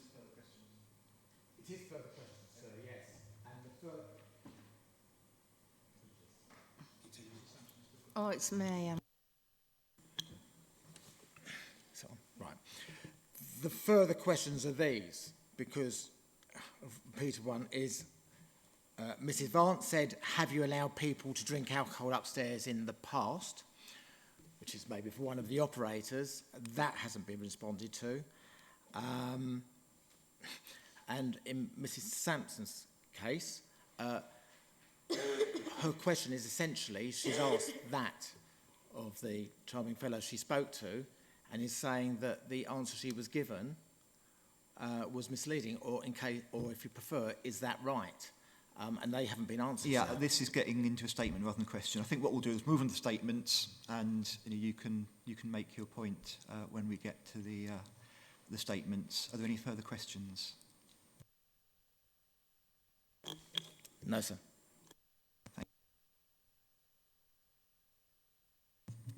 So now it's the chance for those who made representations or objections to present their case, and then the applicant and the panel have opportunity to ask questions of the objectors and those who made representations.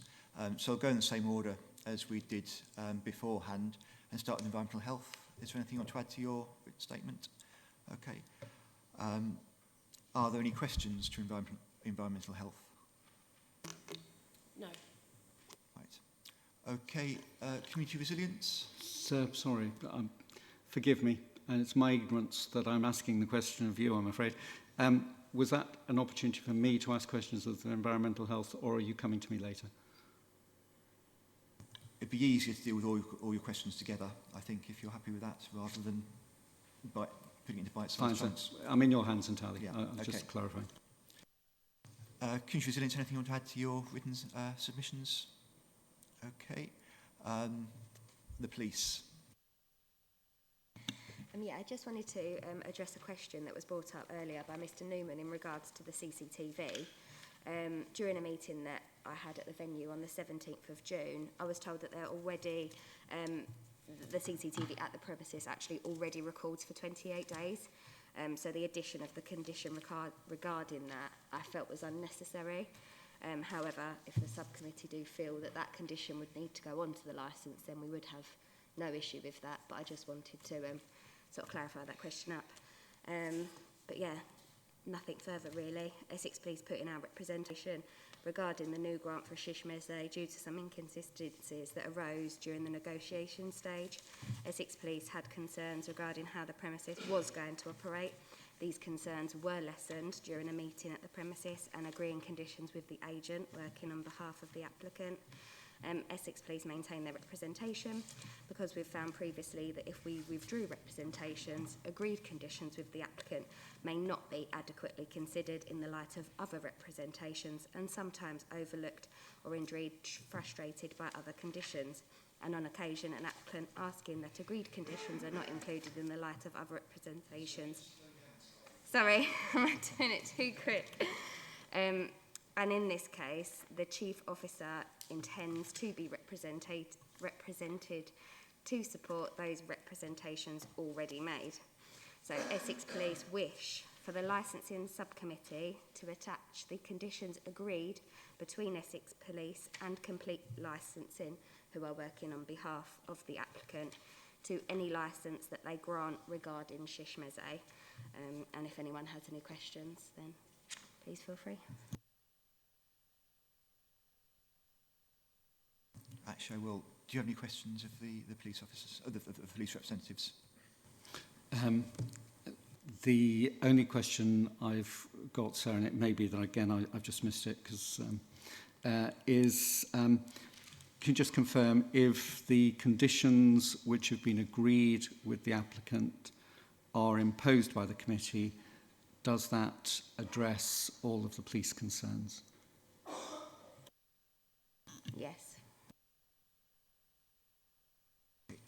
Members, do you have any questions of the police representatives? Okay. Yeah, Mr. Oakley. So yeah, you've agreed that the conditions, so into the police now, the conditions that have been agreed, I think they came from neighbourhoods to start with, would meet the police requirements. The only difference I can see, and I don't know if you would want it imposed, is the sign, the dimensions of the signage at the point of sale for Challenge 25. Would you really want that put in, the size of the signage? And is that something that the applicants would oppose or agree to? Yeah, that is usually the measurements we put on the condition and part of our standard wording. I think they have been missed off in this case. I think they tend to be the same size every time we ask for that particular condition. On the conditions that I had asked to go on there. I think it's just been missed off. Yeah, it's just been missed off in the process, that's all. Yeah. Thank you.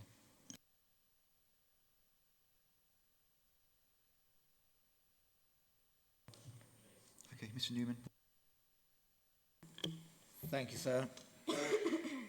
Should this not be a condition for CCTV to be retained for 28 days or whatever as a condition, then should there be an allegation of something happening at or from the premises or outside, then am I right in saying that there would be no power to request for that CCTV, or would it be the case it's a gentleman or gentlelady's agreement? Obviously, we have put a condition that it does work, and the premises already have it in operation for 28 days. If the police did feel that they needed those copies of CCTV and the premises were not forthcoming with it, the police do have the power to seize all CCTV equipment, if that was the need be. Essex Police just felt that putting a condition on a restaurant for them to have 28 days CCTV when they already do just felt a bit unnecessary. It was more for us to make sure that that CCTV system that they do have operating is running and can be downloaded if needs be. So I hesitate in all circumstances to speak for the police, but given that the condition I think was agreed between ourselves and the police, I take a slightly different interpretation of the condition. I think it's covered under 17.2, so is really the point that Mr. Newman is asking. I think we have an obligation to provide it and let them see it, and it's 17.2 of the condition.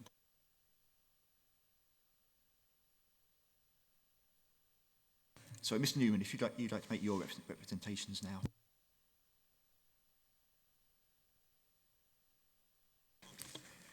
Thank you, sir. One moment.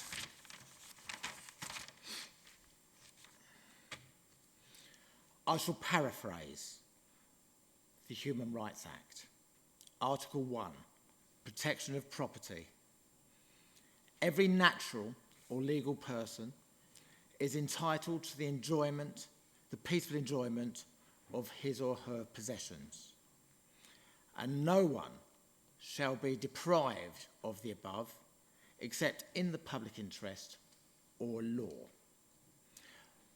When we look here, we are looking at the enjoyment of people's possessions, namely their home, their sanctuary, their castle. When we look at how the operators, the most recent operators of this premises have gone about communicating with very close residents and others in the area, immediate area, with some places extremely close. I shall go through it, but we have,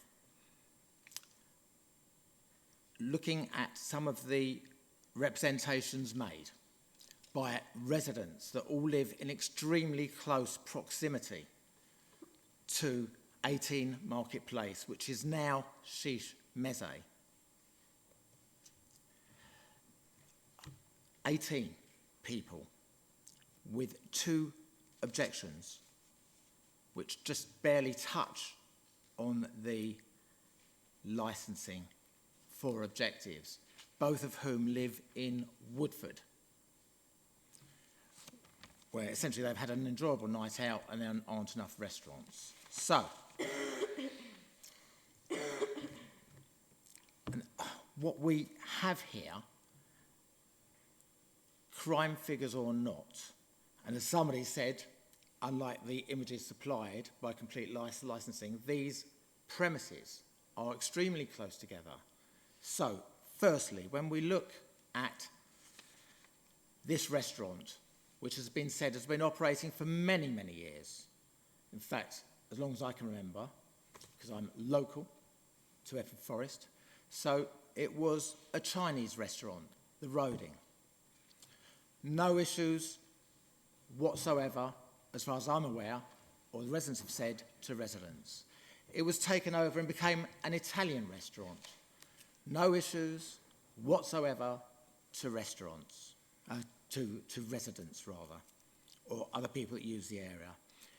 Then it became Sheesh Meze under a different operator, where at first there didn't appear to be any real issues whatsoever to local residents. When you look and walk around that area, and I hope people are familiar with it, it is a mixture of lovely heritage buildings, residential buildings, a few businesses. There are a few licensed premises. These include the Maltzer's Arms, where there's never been any concern with how they operate at all, as far as we're aware. Now, we would say that licensing is a balance that has been mentioned, where there should be due consideration for promoting and not undermining all 4 licensing objectives, which some residents have claimed have protested about all 4. I'll go through it. It's common sense to say that when you live in such close proximity to residents, there's Silver Street down the side where somebody faces the rear area where that marquee was built. My clients are residents opposite the building, which is quite a big building. One would have thought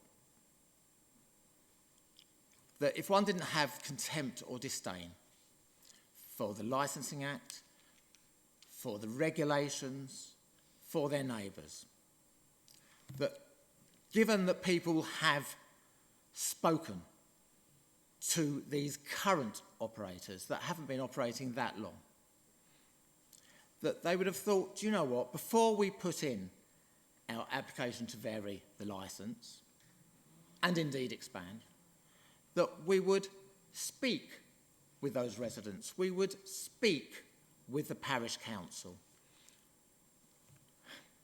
We've had nothing. The residents have had nothing, as far as I'm aware. The first many heard of this particular application. And I hesitate because is it the notice that the applicants failed to put up for a few days, and we have photographs to prove that. That was addressed. But the first most people heard of this particular application, considering all that you've seen in the representations, was when a letter was sent by Mr. King's office to all the residents in the local area, immediate local vicinity.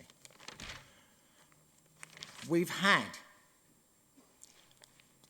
a parish council meeting where a neighbour of my clients, Libby, pregnant lady, was in tears saying, it's in the papers, that she has to move from the place that she loves due to the way these operators have acted, among Blue Boar as well, perhaps. Please note, the Blue Boar, in practice, although it has longer hours, the experience is it generally shuts far earlier than Sheesh Meze. And what my clients and others say are that the problem started when the current applicant took over this previously, for many, many years, premises that caused no issue at all. So, we've heard there have been no issues, but the representations say otherwise. So, if we look at Jacqueline Pam's representation on page 60 to 61,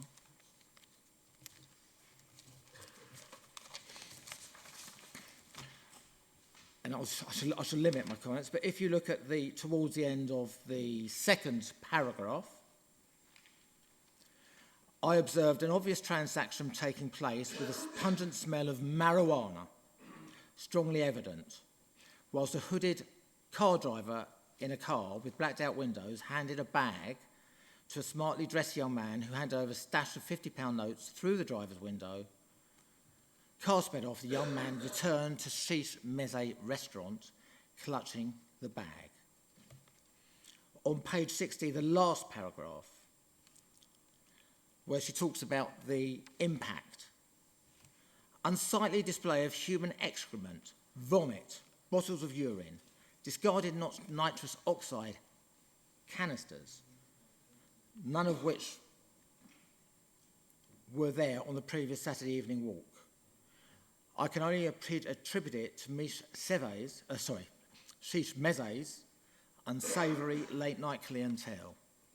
And she talks about her grandchildren staying with her, 7 and 10, during the weekend, and far more. Carol Feeney, page 62. Are they really going to be keeping all windows and doors closed to stop any noise abuse?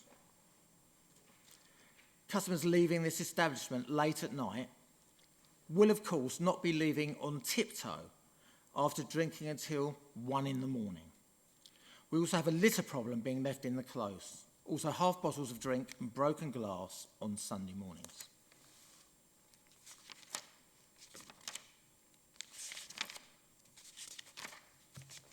Bear with.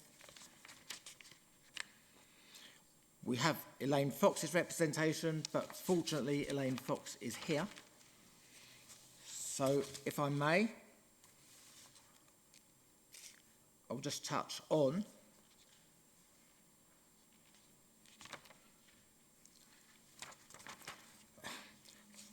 Mr. Feeney talks about noise and revellers and past behaviour. Mr. Moroney, page 82, talks about beer bottles disorder, general increase in antisocial behaviour. Miss Machin, on page 81, significant increase in the amount of noise, litter, broken glass canisters, large and small, discarded balloons, empty beer and wine bottles. People talk about the parking and blocking people, which, if you look at a certain act, I'll come to it, says that everybody needs to take everything as a whole, the loud music and partying residents that people are subjected to.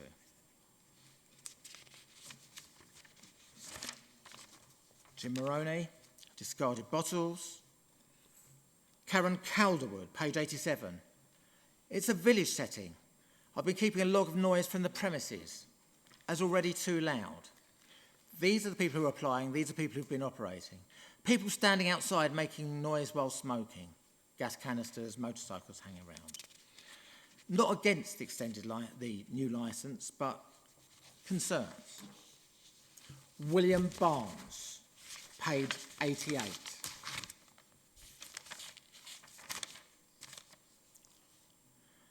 Usually there are DJs with live percussion instruments, singers, etc. All of these are played at excessive levels. There's an upstairs lounge which has an open area at the rear on the flat roof, which is in very close proximity to the rear and side of my property. When this is occupied, the noise from the clientele combined with the music is very, very intrusive to myself. So he feels it will only get worse. I've witnessed many physical fights outside Meze. There is already an issue. Can we please not make it worse?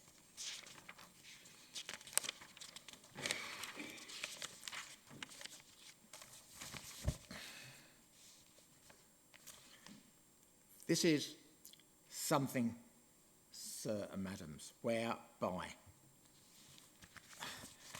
I won't even repeat the instances and the trouble for my clients.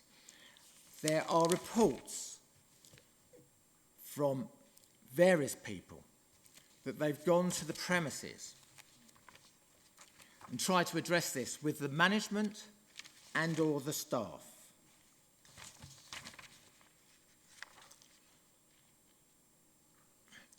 We've got more and more people. Libby, who was forced to leave her home, she mentioned in the parish council meeting that she tried to speak with them, people were rude. Steve Sampson, the same. Other people, the same. Mr. and Mrs. Hardy, page 98 and 99. Living in Willow Tree Close for 15 years, predominantly positive and quiet experience. However, since coming out of lockdown and Sheesh Meze has become busier, the clientele are often drunk, loitering, and very noisy. Nothing after 11 p.m. As a result, people will be loitering and causing noise. We have 2 small children. The other concern is the impact of Sheesh Meze, and drugs and so on may affect her children. Terry Everson, page 100.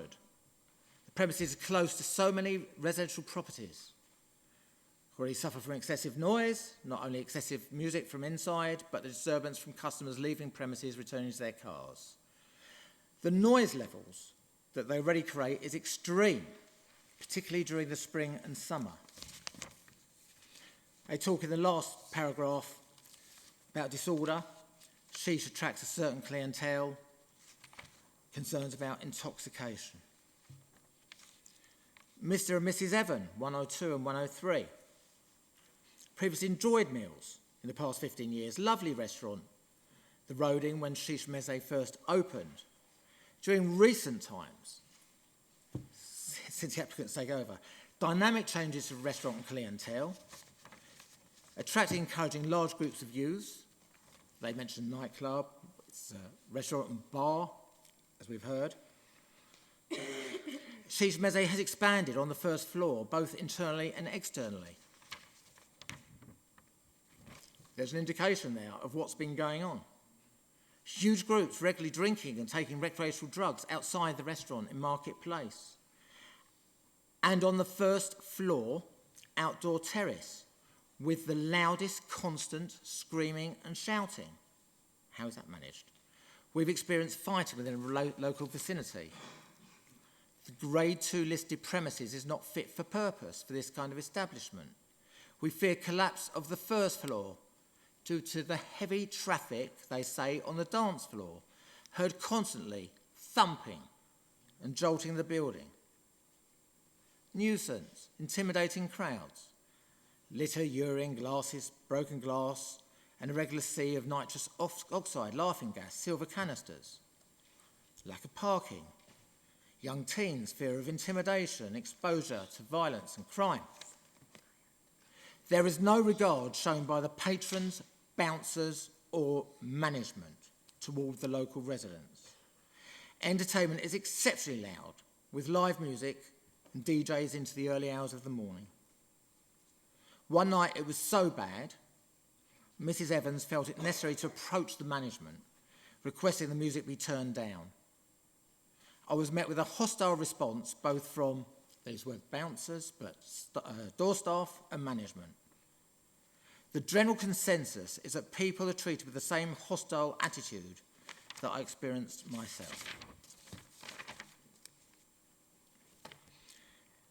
There's more, but the point is made.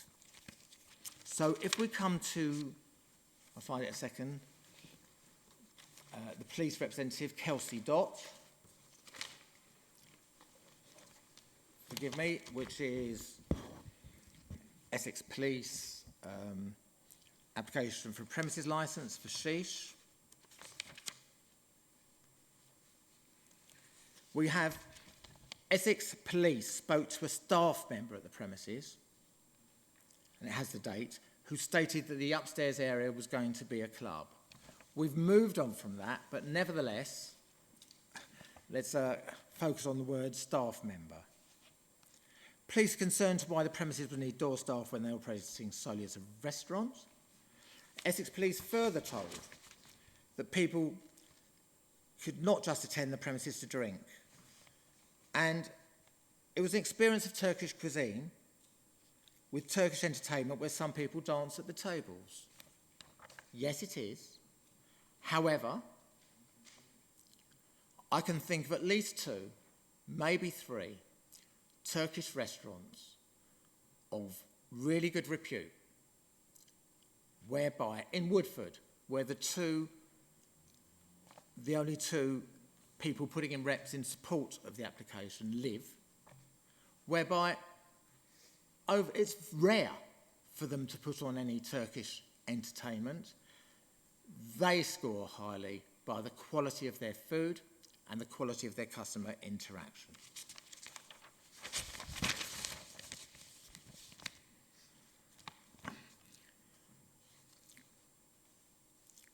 A complaint. They serve drinks to the restaurant on the balcony to the 2nd floor and inside on Fridays and Saturdays. There are also concerns, as Ms. Dott has helpfully put, that the premises does not have planning permission to use that area and has not applied for planning permission.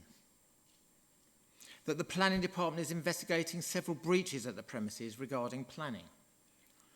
We say that clearly there have been concerns about whether they're acting lawfully under the Licensing Act, whether they're considering the residents, whether indeed, I'm failing to put your blue notice up, it's a breach of regulations. So, moving on.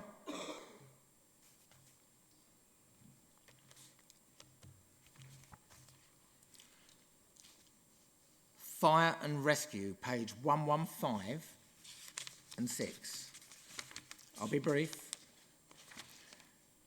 Merely mention that there are deficiencies that need to be addressed, and they'll be visiting.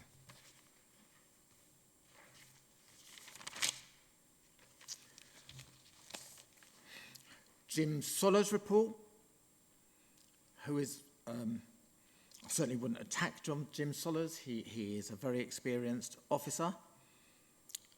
He really is. However, he has done 1 visit. The residents don't claim that this is every night. And I believe that visit was Friday the 25th of February. One of the residents talks about spring and summer being the main issues. And I don't criticise, but within 15 minutes of observation, introduced himself to the manager. So everybody knows they're being watched. That said, as you would expect, it's a fine report. A fine report going forward. However, there are concerns about what's happened in the past. And what has happened here is, whilst they've invested in a lot of professionals, seasoned professionals, reputable professionals, invested heavily, I would imagine, there has been no time to see, given their history, whether they will implement these measures coming forward. Wouldn't it have been lovely if they'd have had a meeting with the... Well, it'd be lovely if they'd run their place without concern. But wouldn't it have been lovely if they'd have spoken to residents, spoken to the parish council about what they intended to do?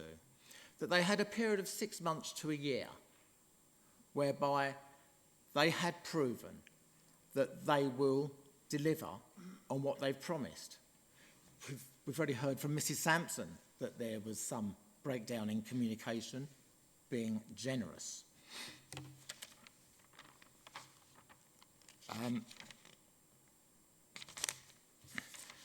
One moment, sorry. I think they are probably the key issues, except Mr. Sollers spoke very eloquently about the advantage of SIA with their body-worn cameras, how they're deployed. I believe one is supposed to be on roving patrol outside when they're deployed, and one is supposed to be, presumably, managing the door, which is, after all, a door supervisor's prime role. However, it's not conditioned in that SIA have to be there, despite the history. It's conditioned that the operators will conduct their own risk assessment and make a decision where they have competing strands, as most operators do, as to the financial viability of having door staff versus profit.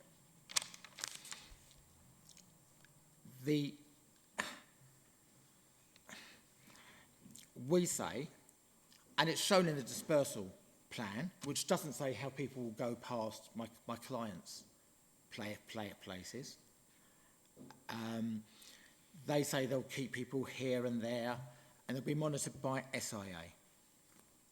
Clearly not always. They say on virtually everything this will be the case. You've heard how close the places are. I'm concerned, really concerned, on hearing that it was believed, sorry, Councillor Lyon, but premises were 30 metres across. I didn't hear right whether it's obviously a responsible premises in the past or that's the intention in the future. I've no doubt they're intending to do that, but we have no proof that that will be the case. I'm further concerned that the existing licence is with the landlord, so if, and hopefully not, because we all hope that they'll operate in a proper manner and not be taken to review. However, if they were to be taken to review, there is another licence floating around. And then listening to having other licence, I forget what it is, but I think Mr. Sutherland's comment was we're going to have a catch-all so we can put on any entertainment that we like, and we have a catch-all option. I wonder whether, given regulated or deregulation of entertainment to 11 p.m. and recorded music, background music not being licensable, whether that be an option. But given the issues, the deep, deep issues for the residents in the immediate area, truly the immediate area, that they've experienced, we would respectfully ask that this premises needs to be appropriately conditioned, I've spoken about the closing time as in the application. I can read out paragraph 67 of Thwaites that supports that. We question whether they should be allowed to have further space on the first floor. There's a danger people take drinks outside and loiter because people moving around will make noise. And we would just respectfully submit that it would be helpful if they had a period of time to interact with their very close neighbours, to interact with the parish council, communicate and promote the licensing objectives and look at all the other regulations and adhere to those regulations. It's all set out in the papers. The guidance, your policy, and so on. As you know, the Licensing Act all state that you should be mindful of where that premises is located and the likely impact on residents. So we respectfully submit that they need a period of time to deliver on their promises. They no doubt have very good advisors, but we haven't seen yet the effect of whether they'll keep to their word. I genuinely hope they do, because people living in such close proximity deserve to have quality of life in their homes, not feel intimidated when they walk across, and certainly not be treated with contempt or derision. I think Mr. Sampson alludes in the papers to being told by a member of management that they can play the music as loud as they like. And by the way, it doesn't show up on the pictures, but there's been a window, which upstairs window that faces my clients. It's quite a big building, that has been broken for, I'm told, about 2 months, which hasn't been repaired. I don't want to go into broken windows theory and all that, but it's just indicative of whether a premises is run properly, the intention, the consideration to residents. So I just think they need, and the evidence supports that they need, a period of time to prove that they are going to take all these measures on board and deliver on these measures. We will see. That completes my evidence. Okay, thank you for that.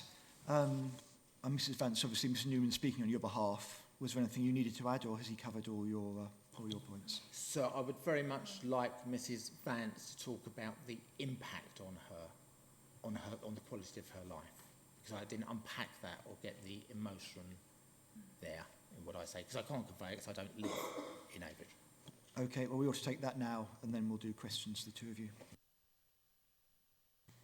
Okay, thank you. So I live at number 1 Whitehall, which is next to Mr. and Mrs. Sampson. So we are both less than 5 meters away from Shisha's front door. We moved in just over a year ago, and I can't say that we've had much sleep over the weekends since we moved in. There's been considerably noisy most weekends. And as the weather has been getting better, it's just been getting more and more noisy, and it has started earlier in the week. When it was quieter, it was the weekends, but now it's creeping into Wednesday night and Thursday night, so it's just getting worse and worse. As a result, obviously, it's causing us sleepless nights, a lot of stress. There's a lot of examples of different types of antisocial behavior. Our parking space is used as a public toilet, basically, and we've got this on CCTV. People leaning against my car, smashing it, urinating next to it, on it. We've seen people turning up in my parking space that looks like drug deals, and then they walk in the restaurant afterwards. There's broken glass, there's vomit, there's, rubbish everywhere. And there's, of course, great concerns for public safety. I did experience like a huge street fight that I saw, and there must have been 15 to 20 people just running across the street from Sheesh, having a fight, and there was actually a gentleman that fell down, and a car barely stopped in front of him. So that was nearly, a death on our door. and I can't see it getting any better. On a very personal note, me and my husband are planning to start a family, which is causing huge concerns because Mrs. Sampson just mentioned that they don't have their grandchildren around at the weekends because of the noise problems. We've got a 3-year-old on the other side living of us, and I have heard her crying on the nights that I can't sleep, so it's clearly keeping children up. So this is a 3-year-old that can't sleep and is crying. And I think also one thing is to say that you've had the noise tested and you've had the experts go into someone's house and put a machine there to test the noise. You may listen to it for, 3 minutes, 5 minutes, and you may think that's okay. But for someone to live with it 7 days a week without even getting a respite on a Sunday is a completely different thing, putting machine, setting it, and then living with that 7 days a week. And I think from what we've seen, there's clearly a pattern of behaviour which represents a big problem, that it's all well what's said on paper, but what do you do in practice? Do you do the work? And from what we've seen, there's just complete lack of care and concern for local residents. You never have spoken to us. There's a major noise problem. You can't be bothered to fix a window. Well, how is that going to help the noise? That people are hanging around outside the premises after they're being closed. That's a problem. What do you do? What the premises have done recently is put 2 large, lovely heat lamps right outside, so it's more comfortable for people to be outside. And, you don't practice what you preach. Basically, can't see it getting any better. I think, there's one thing, the law, but you've got to weigh it against what is actually what's possible and what is reasonable. I think that's it. Thank you. Okay, thanks for that. Can I just see who's got any questions for Mrs. Vance or Mr. Newman? Sorry, just see who's got questions first, and then I'll take people. So, Mr. Husband and you. Okay, and the panel. Okay, so we'll start with you. Yeah, I just want to address the noise limiter. So the levels that were set were on recorded music only, and it wasn't audible in the property that we set the levels to. So for any recorded music, you shouldn't hear that. The window that's broken upstairs as well is double glazed inside, so the noise won't escape from that broken window. Okay? From the Environment Health Officer. Now, questions from Mr. Sutherland.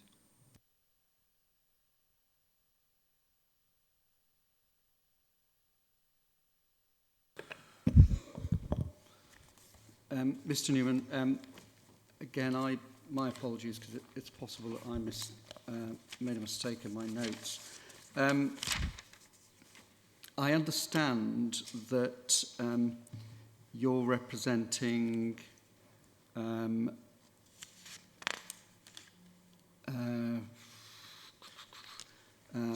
Vances and the Sampsons. Is that correct? Yes, sir. So there's no point in me asking you questions about the other representations, even though you read them all, because you're not representing them, I take it? I am not representing them. However, they give a flavour, well, more than a flavour, of what has been going on till recently. I could go through several dates, but I'm just going to cut straight to the chase. There's a number of complaints which I think are made by the Vances to the local authority on a number of days. And I'm just going to go to the one on the 18th of June, which is at 23:30, and there's a complaint of loud music against the premises.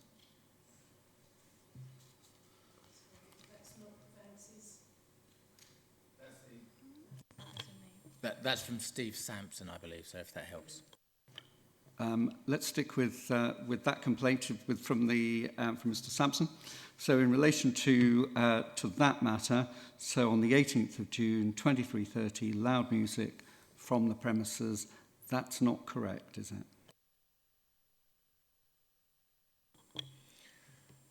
The proper way to answer that is this way, because I've spoken to Mr. Sampson about that and said that Complete Licensing have said that, well, maybe jokingly it was said he lied, however, that he may have been mistaken about that date. I asked him about that. Bearing in mind, I haven't had the opportunity or time, in honesty, to watch the CCTV or know whether the times are accurate, but I just accept. I asked Steve Sampson about this. He said, it's possible I may have been mistaken, but I quote, 9 out of 10 times it's them. So is it accepted that the 18th of June, when time is taken to make a deliberate complaint to the local authority that this premises is causing a noise nuisance, is it accepted that it wasn't shish meze and that the premises were closed? I think it is fair to answer. I think it is fair to answer that often people are in their homes. You'll like this answer because you can't always tell where it's from. He perceived it was them, made a complaint accordingly given his experience. I'm told noise travels in strange ways, but we fully accept that it may have been very likely that he was mistaken on that night about shish meze. Yes. Thank you.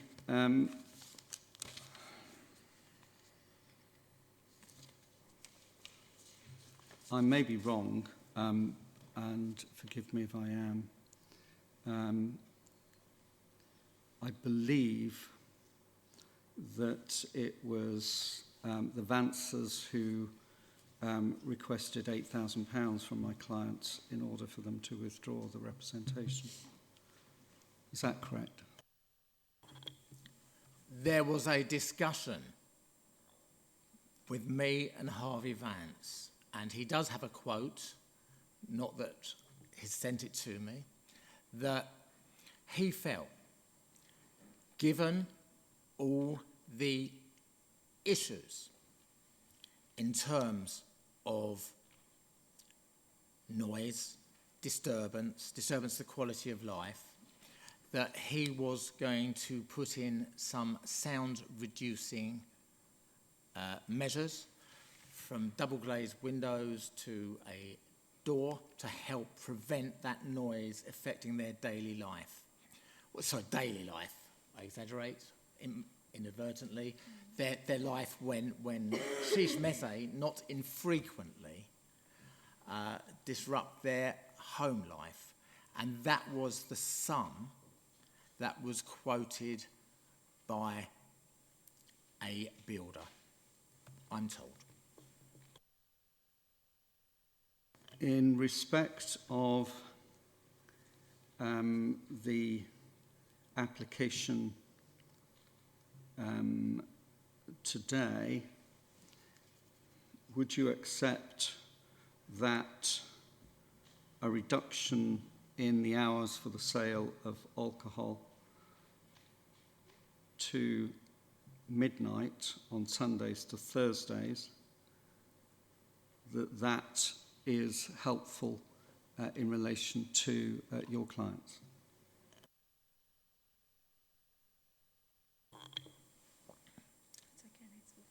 I would answer that saying this. That reduction must be helpful because we don't know what the future holds. They may decide to expand their events, entertainment on any night. They're a business, of course, so that is helpful. However, that must be tempered with the fact that no doubt the other nights there are concerns, and not just from Mr and Mrs Vance, not just Mr and Mrs Sampson, but you've got a whole pack of objections, whereas earlier, sir, you said you were unaware of any issues.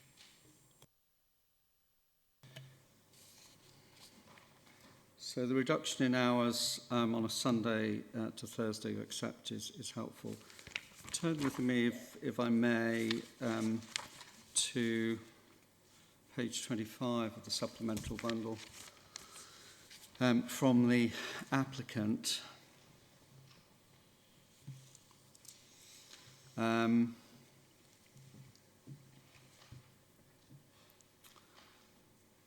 So you accept, so conditions 1 to 3 deal with SIA, door supervisors. Do you accept that the provision of SIA door supervisors is helpful?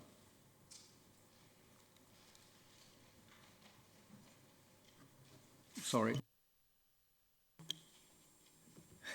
Thank you. I would say this, reiterate my points, that when SIA are there on a risk assessment basis with their mics and helping with all matters, of course that's helpful, as long as those members of SIA have the right communication skills with any resident or other person that makes a reasonable assertion about what's going on. Yes. Condition 4.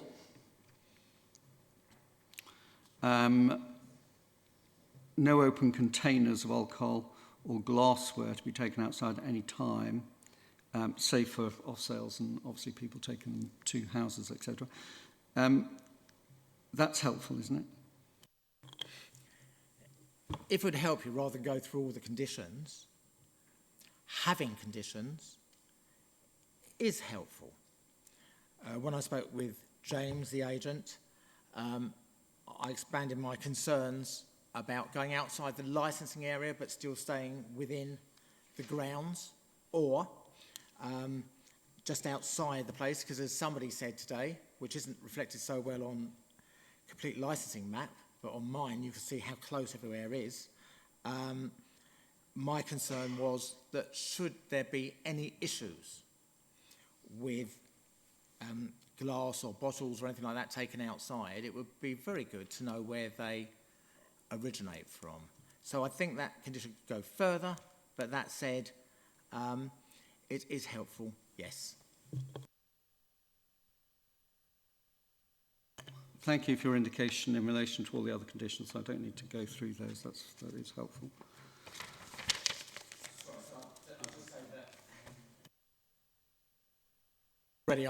Thank you. I have some concerns about some of the conditions, but yes, any conditions are better than what went before.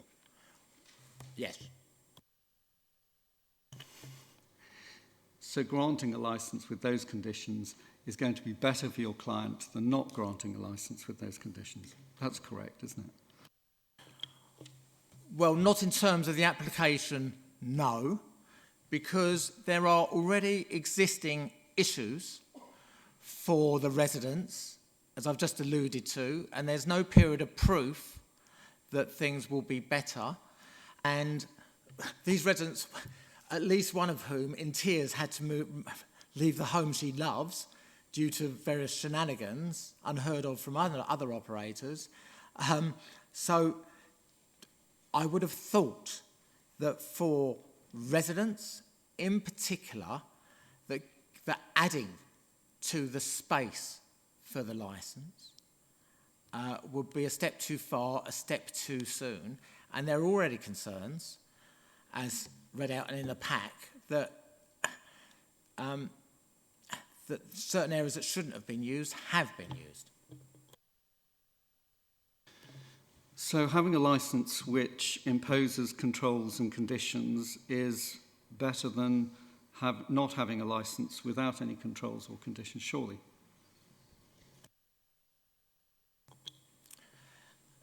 Of course it is, but we come back to, for this application, there's already an indication there will be more, but this one is also for the first floor as well. I mean, part of me thinks, well, perhaps they should, one might draw the conclusion they use it anyway, but, sorry, I retract that, that's a bit blasé, but we'll see. It's how they manage the place in the future will determine, I suppose, whether conditions are imposed or not. But conditions are helpful, aren't they? Because it enables your clients to see how the premises, or to measure the premises as to how they are doing in relation to what they say. So if the premises licence is granted by the committee and conditions go on it, if they don't comply with the conditions, then you have a measure to say you're not complying with the conditions. That gives your clients the opportunity to bring a review or to persuade the licensing authority to take some action, doesn't it? Well, my stance is, and has always been, that changing that licence for the existing area, not the first floor, with appropriate conditions, is welcome within reason. That said, as I said before, sir, that there needs to be a period of time to see whether the applicants are able to operate, given the advice and the training that they've received, and not undermine the objectives, to treat their residents with respect, and to operate in a proper manner, not just with the Licensing Act, with other matters as well. So I just come back to it. I'm for them having a licence, a sensible licence, for the ground floor, having a proven time of operating, and then communicate with the residents. Let's see a much improved situation for the residents, the ones who are still living there, and then go forward from that. I'm sure if they operate as others have in the past, that would be a different kettle of fish, wouldn't it? The premises already has a licence for the ground floor. I'm at a loss. Are you suggesting that this application is amended so it just applies to the ground floor? Is that what the suggestion is?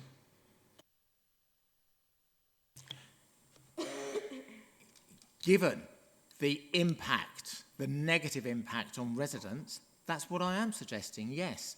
And then given that, and a proven period of time of implementing all the suggestions and recommendations, and building up communication with residents who live in immediate vicinity, wouldn't it be far better to come back and say, yes, we've operated for 6 months or a year, this is what we're doing, this is why, which they failed to do this time, and that may get a different reaction.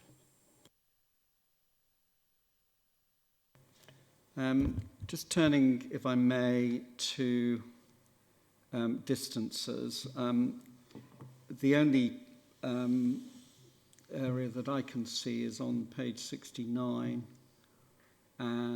69 is probably slightly better, of the supplemental bundle of the applicant. As I understand it, and again, I may be wrong, so, which is why I'm just asking for some clarification, if I may, on this. As you look at the plan, I think it looks to me as though it's a Google aerial view, but I'm sure there's other providers, and it could be one of those.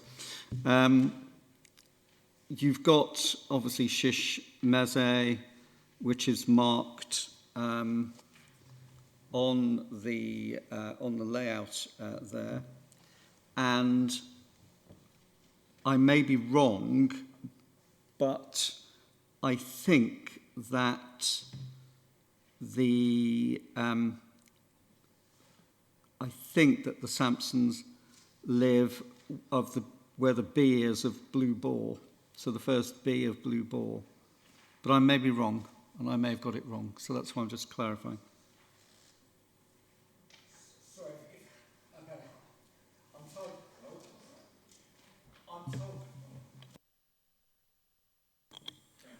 Thank you. I'm told by Mrs. Vance they don't. May I suggest that it may be more helpful to the committee and everybody if we look at the supplementary committee agenda supplied by me, essentially where we have some photos. Are you able to assist us on that plan there? Look at the overall plan in front of you.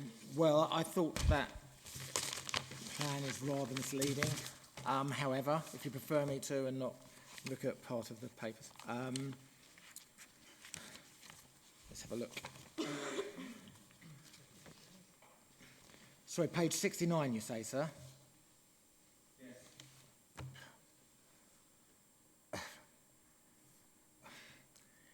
It's, as I look at it, from this image, and I'm quite willing to show mine,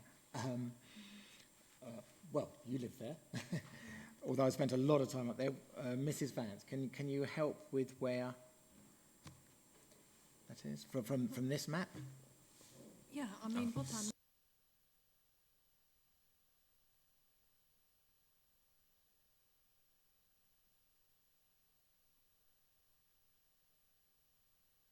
The blue board is closer to me than it is to them, because I'm between them. They are opposite Sheesh, the same as I.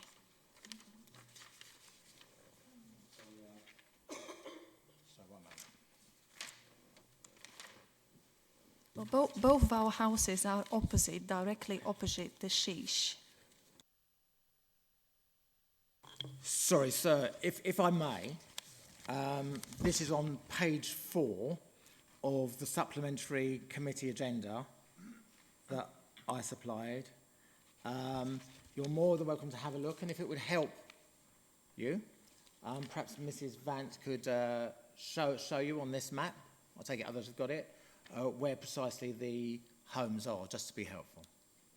Just to make sure I'm looking at the right page, I thought page 4 had a photograph on that. Yes, it does have photographs, sir, but it's clearer. I think it's clearer for all concerned. Even Mrs. Vance can't distinguish where exactly her home and the Sampsons' home is on. Mrs. Sampson gave her address earlier. I'm not sure we're going to get much further by just pointing at maps and things. You know, we've got the address, we've got the location. I think we understand the relationships. Sarah, I'm happy. I think the concern I had was it was mentioned it was just over 3 metres away, and I think we say it's a bit more than that. But you know the area, so you can make your own choice. I'm sure your own decision. So on that basis, I think that was really my last question, was just clarify the distance. Thank you. Thank you. Have panel members got any questions? Sir, just before you do, if this would be helpful, I'm told Mr. Vance measured the distance door to door on Google Maps, 3.79 metres. Okay, Councillor Lyne. Yeah, thank you very much, Chairman. Mrs. Vance, I think you were saying there was noise. Could you explain more about what that noise was, whether it was people in the streets or whether it was music? What particular noise were you referring to? Yes, it's both really, because sometimes the noise comes from people outside arguing, having drunken arguments and that kind of thing, and other times it's the music from inside, and you can hear the songs being, played and hear the words, or sometimes it's from the drums and how you explain that boom, boom, boom, boom. It kind of makes you feel quite sick, because it's like, with your heartbeat, it's just like, it's quite unpleasant, I must admit. And although they say, I will just add, that they're not planning to operate as a nightclub, I once had dinner there with my friend who came from Cambridge, and she really wanted to have dinner there. We had a late dinner, it was about 8:30, and it was just after 9 o'clock. This was on the ground floor, people got up, people started dancing, and some of the waiters actually moved the table and chairs ever so slightly to one side. So I think the intention, the way the restaurant operates, is very much leading towards having a nightclub. And I'll just also add that I believe I saw something of performance of dance in the paperwork as well. So why would you have dancing in a restaurant? That's a nightclub as far as I'm concerned.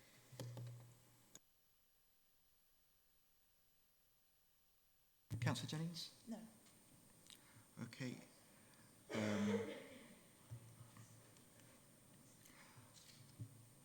Obviously, we've got a lot of talk about the conditions and the detail of the conditions. I just want to understand clearly of the sort of list of suggested conditions, which are the ones you particularly have an issue with? Well, sir, I may have moved on because of the reaction from the local police. However, it does seem to me that it would be enormously helpful that if there are any complaints, either to protect the premises or... You mentioned CCTV one, that was the main one, was it? That is absolutely the main one, although there's another one which is around SIA, because given the breadth and depth of the concerns put forward by residents, particularly Friday and Saturday night perhaps, SIA on a risk assessment basis, a lot of the principles of managing the upstairs, managing dispersal, managing this, managing that, fall under having SIA there. And then, of course, there's the lack of an SIA condition for the other days. So, you know, if somebody decides they need to compete or their client base wants to come on Tuesday, there's no condition. And the lovely thing about conditions is that if you breach them, you've committed an offence, haven't you? Which is why there might be some reluctance to put them forward. But they are a control measure. And just on the say-so, doesn't have the same impact or the same power. But I just put that forward. Okay, thank you for that. We've got one more representation to hear, and then people's closing statements. I'm conscious people have been sitting here for a long time. I'm prepared to offer people a comfort break if that'd be helpful. Good. Yeah. Shall we say 10? Is 10 minutes enough, or should we make it 15 minutes? Okay. Well, let's say 15 minutes, shall we? And reconvene here at 1:25. Is that all right? Okay. Yes, I've not forgotten.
And the committee's back.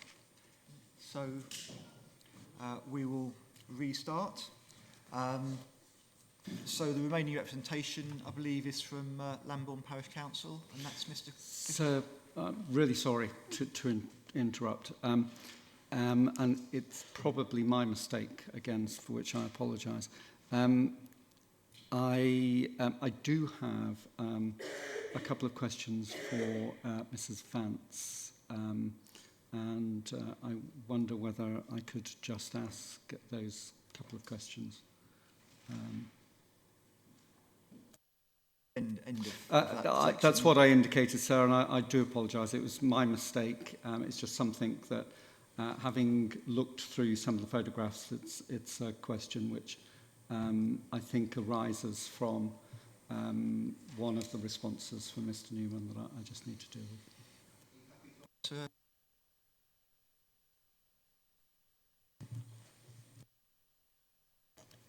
Thank you, sir. I'm looking at page 4 and 5, I think it is, of the papers, the supplementary bundle that was put in by Mr. Newman. And I think from previous answers, the photographs, certainly the one on page 4, shows your shows your premises, and I think the photograph on page 5 is taken from within your premises, but I may be wrong.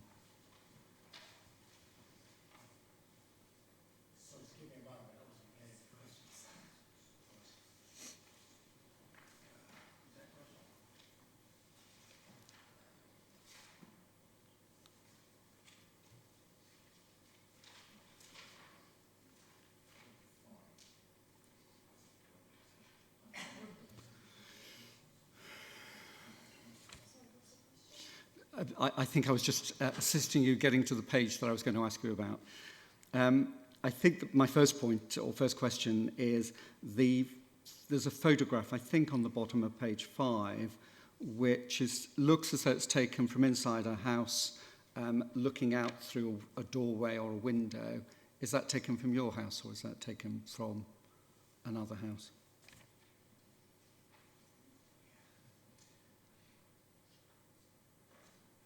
Oh, sorry. If it would assist, it's me that took that photo from the street.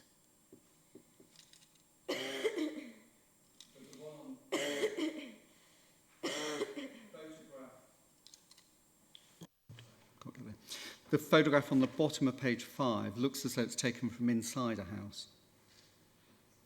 And I'm just, I think it's the Vance's house, but I may be wrong.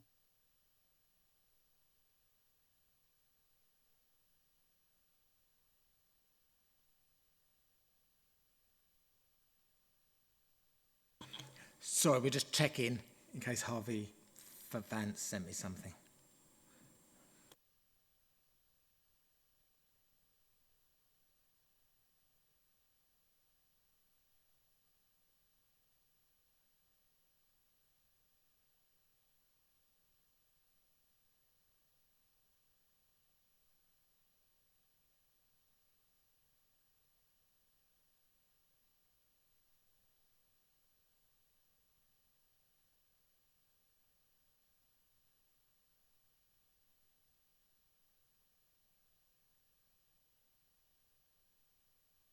And we can clearly see it's from the row of residential premises opposite the restaurant. Do we need to know any more than that?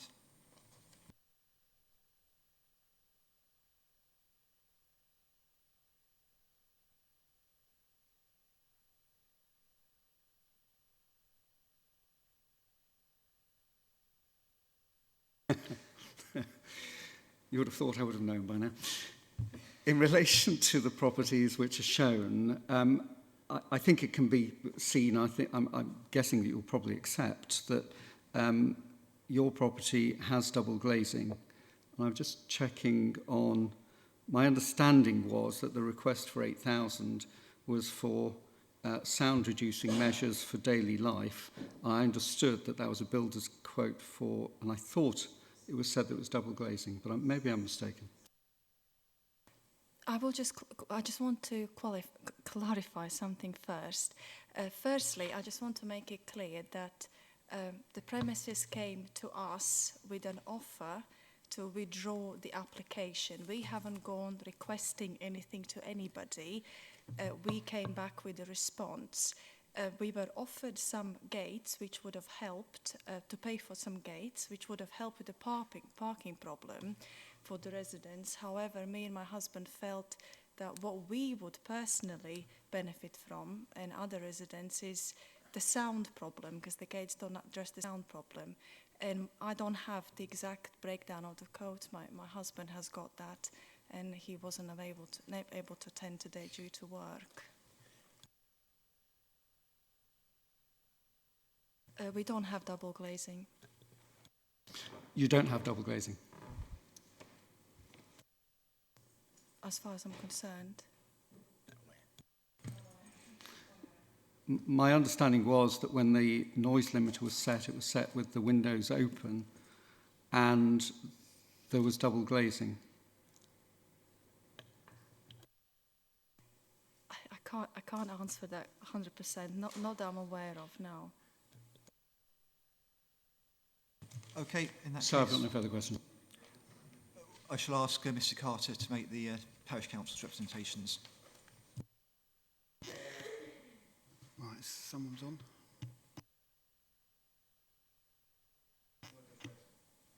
Hello? Yeah, right, okay. Okay, my name's Tony Carter. I'm the clerk for Lambourne Parish Council. I'm not a councillor. I've got the response that we sent through on the 6th of June, which I'd like to read out and then just make a couple of other quick points, if that's possible. Basically, we had a meeting. The May Parish Council meeting was attended by numerous residents who came to raise their concerns and their families' concerns about the proposed licence for the Sheesh Meze. Residents have complained about an increase in crime in the Sheesh vicinity in the last few months and unacceptable noise levels until the early hours. After late night at Sheesh, the nearby road and pavements have been littered with gas canisters and rubbish left by patrons. There have been reports of fights outside as young people from outside the village try to get into the restaurant or hang around outside waiting for cabs to get home. Residents have also complained about an increase in drug activity and patrons of the establishment urinating against cars, damaging properties. Sheesh Essex have requested a licence whereby for late music and dance, whereby they will be able to charge for non-diners. This is not an application for some light music after dining. This is a nightclub in all but name. This is not welcomed by the residents of the village and would be a blight to the area. The Parish Council have little doubt that granting the dance licence and late night drinking and the sale of alcohol both on and off premises every night will result in an increase in crime and disorder as attendees arrive and leave the premises. The owners have already shown little concern for the residents or the community and appear to have a complete lack of respect for conservation area rules by building an outdoor decking area and covering this without permission. This does not demonstrate the characteristics of a law-abiding, community-minded business and sets a precedent as to how they intend to behave in a late music and dance licence is enforced. So, prevention of public nuisance. Abridge is already suffering from other establishments, namely the Boublor, that have exceeded noise levels. The council originally objected to these licences, yet EDFC ignored the wishes of the council and the residents and granted them.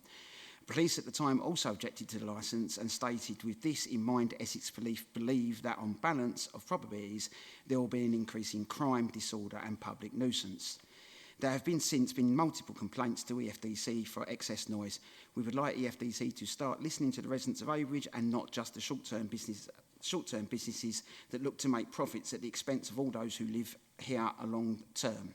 Whilst it is important the village has businesses that are profitable and well attended, this should not be at the expense of the local community and infrastructure. Protection of children from harm. Some residents who live near the Sheesh have already confirmed their intent to have to set up and leave due to the constant beat of music, unacceptable levels of noise until the early hours, and the impact this has on the health of their children. One pregnant lady has been into Sheesh in the early hours to ask them to turn the music down as her child could not sleep, and being pregnant, she was adversely affected by the noise. She was continually ignored. There is a school 300 metres from the Sheesh that is attended by a large number of children in the village. Live music and dancing are difficult to contain and will just attract a large number of young people from outside the village who have no concern over the well-being of residents. Children will be kept awake until past midnight. Their well-being has already been affected, and this is before this licence has been granted. The granting of a dance licence will in all probably make this even worse. The lack of available taxis in the area means that a number of revellers often hang around outside waiting for their cabs. home much later than the 1 a.m. closing time, and this increases the unruly and noisy behaviour. Having no taxi rank, public transport or train station nearby also increases the likelihood that many will risk driving themselves home whilst clearly under the influence of alcohol. There will already be one road death in Abridge in the last year unconnected, and the Parish Council does not want to see further. Public safety. The Sheath Restaurant is an old building, listed building, with traditional features that was not intended to support vast numbers of people upstairs dancing every night. The Parish Council is unaware of any structural survey being undertaken to ensure the upstairs is robust enough to support multiple people dancing. There is no mention of how many people are allowed in at one time and how Sheath intend to police this. There is a real risk of people's safety if the maximum number of people is exceeded and the building structure is not robust enough to support this. So that was what was sent in because we were told that all of our comments had to be made by June the 7th. I think it got extended to June the 10th. Some of that has now been surpassed because we didn't know that everybody could be then putting in supplementary comments. The last comments we got were at 8:30 Sunday evening from the applicant. Well, as you can imagine, with a parish council where everybody's working, which is why as clerk I'm here today, there was no way that I could call a 3-day meeting to find out how we would feel about any of the conditions they've suggested. So I can't have any opinions as to what we would think as a council as to the conditions that are there because we haven't had time to look at them. Thank you. Does anyone have any questions they wish to ask Mr. Carter? Just Mr. Sutherland? Okay, Mr. Sutherland. Mr. Carter, you mentioned you got a supplemental bundle on Sunday, and if I may, can I just refer you to the supplemental bundle from the applicants, and if I could ask you to look at page 32, please. You don't? Understood. And I'm not looking... I understand that, and I'm grateful for that indication, Mr. Carter. What I'm going to do, and because I've only got a marked copy, I'm afraid, in front of me, is that this particular page refers to a letter dated the 20th of June 2022, sent by Complete Licensing, and I believe it probably would have possibly ended up on your desk, as it was a request to the Parish Council that we'd been made aware of your representation, and it says that I would very much like to speak to you to get your views on how our client can improve their operation. Would it be possible to meet with you to discuss this? We could meet in person, on the phone or via Zoom. Do you recall receiving that? Oh, sorry. Thank you. Yes, I did get that. It was actually addressed to me personally, as if I was making a complaint and not the parish council, so that's one thing. I don't know how people know how parish councils work and councillors and clerks. At the end of the day, our meetings were booked. There wasn't a meeting until after this hearing, and I can't speak on behalf of councillors, so there was no reason for me to speak to the gentleman. The council had already put what they thought were their objections in, and they were sticking to those, but then there have been these supplementary changes. Thank you, Mr. Carter. Nothing further, sir. Okay, I believe we've heard all the representations. Is that right? Was there anyone expecting to make representations who have not heard? Okay. So now we move to final statements. Just to remind you, this isn't a chance to bring in either new material or indeed to repeat everything you've already said. It's a chance to sort of highlight any particular points you need to make or summarise your case, and there's no obligation to speak if you feel that everything you said has been said and commented. So we'll go with the representatives and objectors first, and then finish with the applicant. Mr. Carter, is anything you wanted to say in summary? It's not to add, and as I say, I have to be careful what I say, but just to say that the Lambourne Parish Council obviously had the meeting with residents in May, and we took that information on board to make their objections. Mr. Newman and Mrs. Vance? Yes, sir, there is. But before I do so, could I just clear something up? So I must make Clarification rather than reopening a question. It is a point of clarification, sir. Quite a question. Mr. Councillor Lyon, sorry, said, obviously, I'm not sure if I heard it right, obviously responsible premises. I wasn't sure if he was referring to the past or the present. Can you just clarify what you said? I didn't hear it right. That was when we talked about the meters. No, okay. No, it's just in your lead-in, you use the word obviously a responsible premises, and I can't. I mean, I think you had your opportunity to respond to Councillor Lyon when he asked you questions. I'm not. No, don't want to reopen. Yeah. Okay. Let's move on. You get a chance to say anything in your closing statement, which you're about to make now.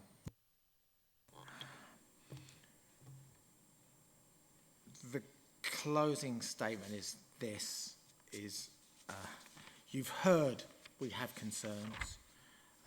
We've heard from everybody now. I even noticed on Mr. Engin Com's statement, it does allow us to cater for more customers and all other activities we can do without the new licence, which they can't. I just think, I would just say this has been an irresponsible premises, and I would like you to take that into, which has had a massive impact on people, negative, and I'd like to take that into your account on your deliberations. And I repeat, if I may, you may want to seek advice from your legal advisor around the point of the application, if you're so minded to grant it in part or whole, that the closing hours, I've said that they should not be going past their the times on their application. Thank you. Thank you for that. Either of you from the police? Nothing further to add, thank you. Any... Oh, sorry, Mrs.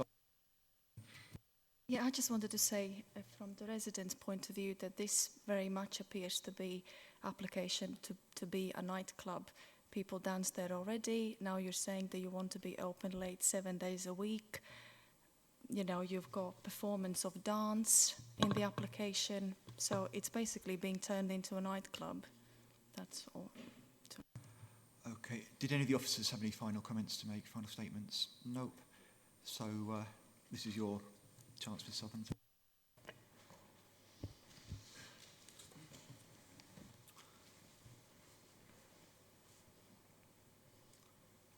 So I've got, arithmetic was never my strong point, but I think I've got 5 points.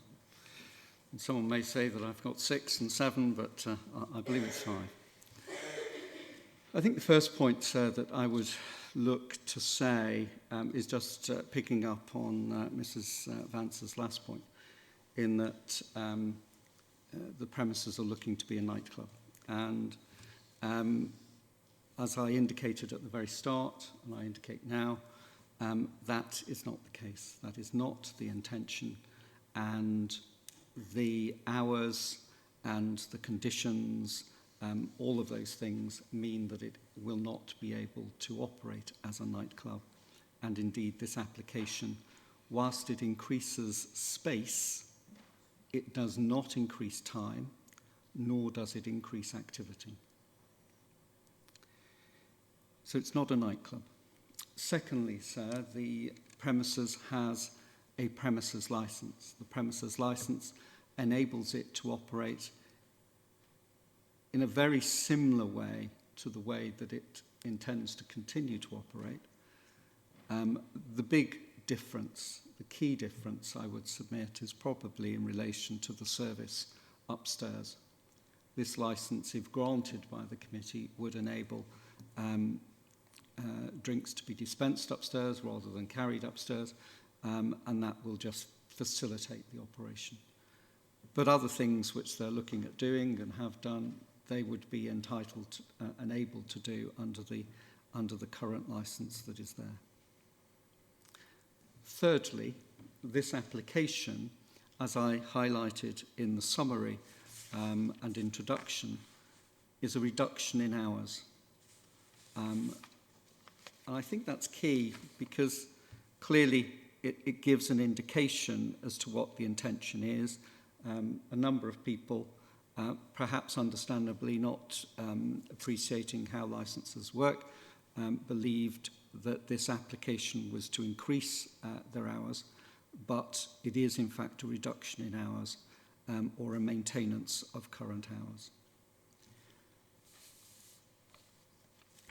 In relation to the entertainment, reference has been made in respect of the live music and the recorded music, as has been indicated, I think, by your legal advisor at some stage during the hearing, and indeed by myself.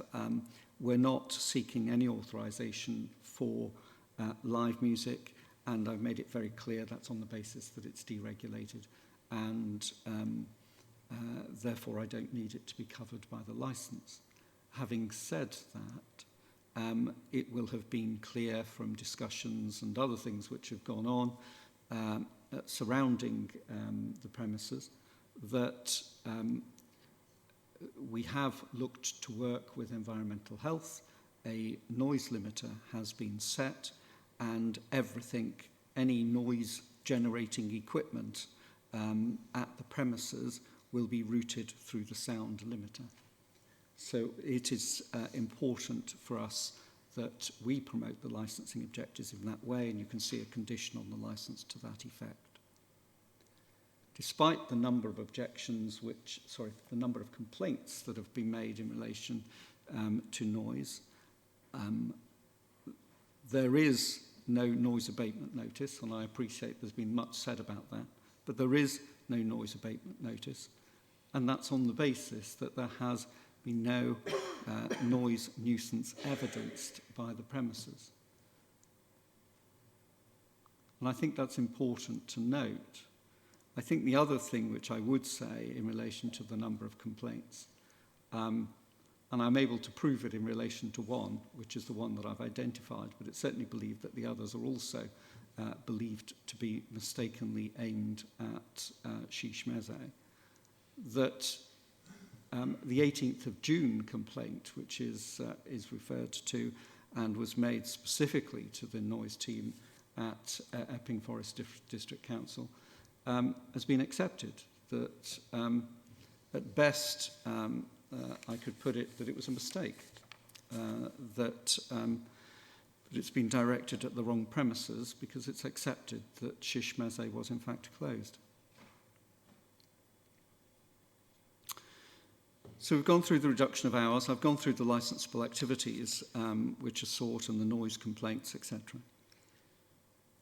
Fourthly, I would say that there's an extensive set of conditions which are set out at page 25 of the supplemental bundle. Now, in relation to all of those conditions, I would ask you to impose the conditions as they are set out here. I think some additional conditions have been raised, which, if the committee consider are appropriate, they may look to add. One of those conditions, I think, has been put forward by Mr. Newman in respect of retaining the CCTV for a period of time. It's my submission that the police can ask for the CCTV, and under the condition 17.2 as it already is, we'd be required to provide it. If it's felt that it would be appropriate and would assist in relation to the promotion of the licensing objectives to add in a retention period for 28 days, say, then that wouldn't be opposed. I think the other additional condition which was suggested following a discussion between myself and Councillor Lyon was in relation to, in fact, possibly also yourself, about a restaurant condition, and indeed whether or not a limitation for persons entering the premises after midnight, that they would require to have a meal. And again, that's something if the committee felt that it would assist, then and would be appropriate, then it's a condition which would not be opposed. I don't think it's necessary or proportionate, but if the committee felt it was, then that could be opposed. I think the final point that I wish to make, point 5, sir, is that in relation to this application, the experts who advise you, and by that I mean council officers in relation to noise and environmental health, they are all supportive of this application in relation to the revisions that have been made in relation to the hours and the conditions which have been put forward. They consider that those conditions address their concerns. In respect of the police, who would advise, and the guidance says you would take your lead from in relation to crime and disorder, they are very clear that, again, the conditions which have been proposed and agreed, they address their concerns. And it's on this basis that, for all of the reasons that we've set out, that the committee can grant the application with the hours which have been amended and as they're requested, and with the conditions which we've agreed between ourselves and the police. And it's on that basis that I would urge the committee to grant this application. So if I can assist further, or if there are any further questions, then please ask. Okay, well, thank you to everyone for your attendance today and for your patience while listening to all the various representations. What happens next is that the committee withdraws to consider and decide the application, and will then come back in here to give the outcome. That will be webcast, so you can either come back in here to hear it or watch it live or recorded on the webcast. I can't predict how long that will take. I'd anticipate it will probably take at least half an hour, which would be long enough for you to go out and get a sandwich or something if that's what you need to do. So I think it's unlikely we'll be back here before 2:30, but clearly it could be longer, all depending on how much we have to discuss. So it's up to you whether you come back here or whether you catch up with the outcome after that. But thank you for your time today, and we'll pause the webcast and we'll go into our deliberations. Thank you, sir.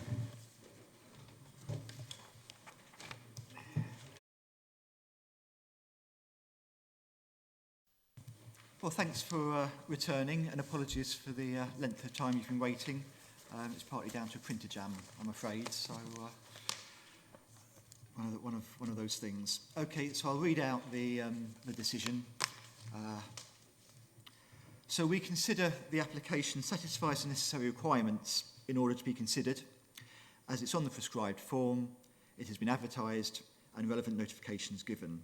We're grateful to the parties for their presentations this morning, and we've taken these and the written material submitted to us into account. We've considered what's appropriate to promote the 4 licensing objectives and the relevant parts of the Council's licensing policy and the Home Office's guidance. During our deliberations, our advisory officers gave us the following advice. Conditions opposed must be appropriate, be capable of being enforceable, and must not undermine the licensing objectives. Each case must be determined on its own merits, and the committee was entitled to find its own facts, determine what weight should be given to the evidence before it, and reach its own conclusions. The committee, when finding facts, must apply the civil test to the balance of probabilities, and while the committee was not a court, it had to apply the same test for evidence as a civil court. So the decision of this subcommittee is the application for a premises licence in respect of Sheesh Medsate, 18 Marketplace, Averidge, Essex, RM4 1UA, be granted for the provision of recorded music at the premises only as contained in the application, the provision of performance of dance at the premises only as contained in the application, the provision of anything of a similar description to live music indoors at the premises, as contained in the application, and the sale by retail of alcohol, as contained in the application, as varied in the amended conditions below. Seasonal timings, as contained in the application, and opening times of the premises until midnight, Sunday to Thursday, except bank holidays and otherwise as contained in the application. Subject to, firstly, the conditions as submitted by the applicant within their application. Secondly, the conditions contained in the applicant's supplemental bundle, pages 25 to 27, save as varied below, and the representations of Essex Police under the heading Protection of Children from Harm on pages 10 and 11, insofar as they add to or supersede the applicant's conditions. Thirdly, the provision of CCTV referred to in the conditions contained in the applicant's supplemental bundle shall also include the requirement that recordings must be kept in good working order and kept for a minimum period of 28 days. Fourthly, all outside areas are to be cleared of customers by 2100 hours. After this time, customers can only be outside for smoking. The premises must operate as a restaurant after 23:30 hours. So as a restaurant which provides table meals that are prepared on the premises and consumed at the table, and where alcohol must not be sold, supplied or consumed on the premises, otherwise than to persons who are taking table meals, and provided always that the consumption of alcohol by such person is ancillary to meals. To bring the conditions into line with those contained in the applicant's supplemental bundle, but with timings varied as above. Sixthly, all customers to have vacated the premises by midnight 30, Sunday to Thursday, except bank holidays, save in exceptional circumstances, which we consider are reasonable and proportionate and will not undermine the licensing objectives. We believe that our decision takes account of the licensing objectives, including those relating to public nuisance and the trading requirements of the applicant. We are also attaching the mandatory conditions contained in sections 19 to 21 of the Licensing Act 2003. The applicants and objectors are reminded of their right of appeal to the Magistrates' Court within 21 days of the date of the written notification of this decision, and of the review mechanism under the Licensing Act 2003 because of any matters arising in the future at the premises in connection with any of the 4 licensing objectives. Thank you all very much for your patience and your time today, and that ends the meeting.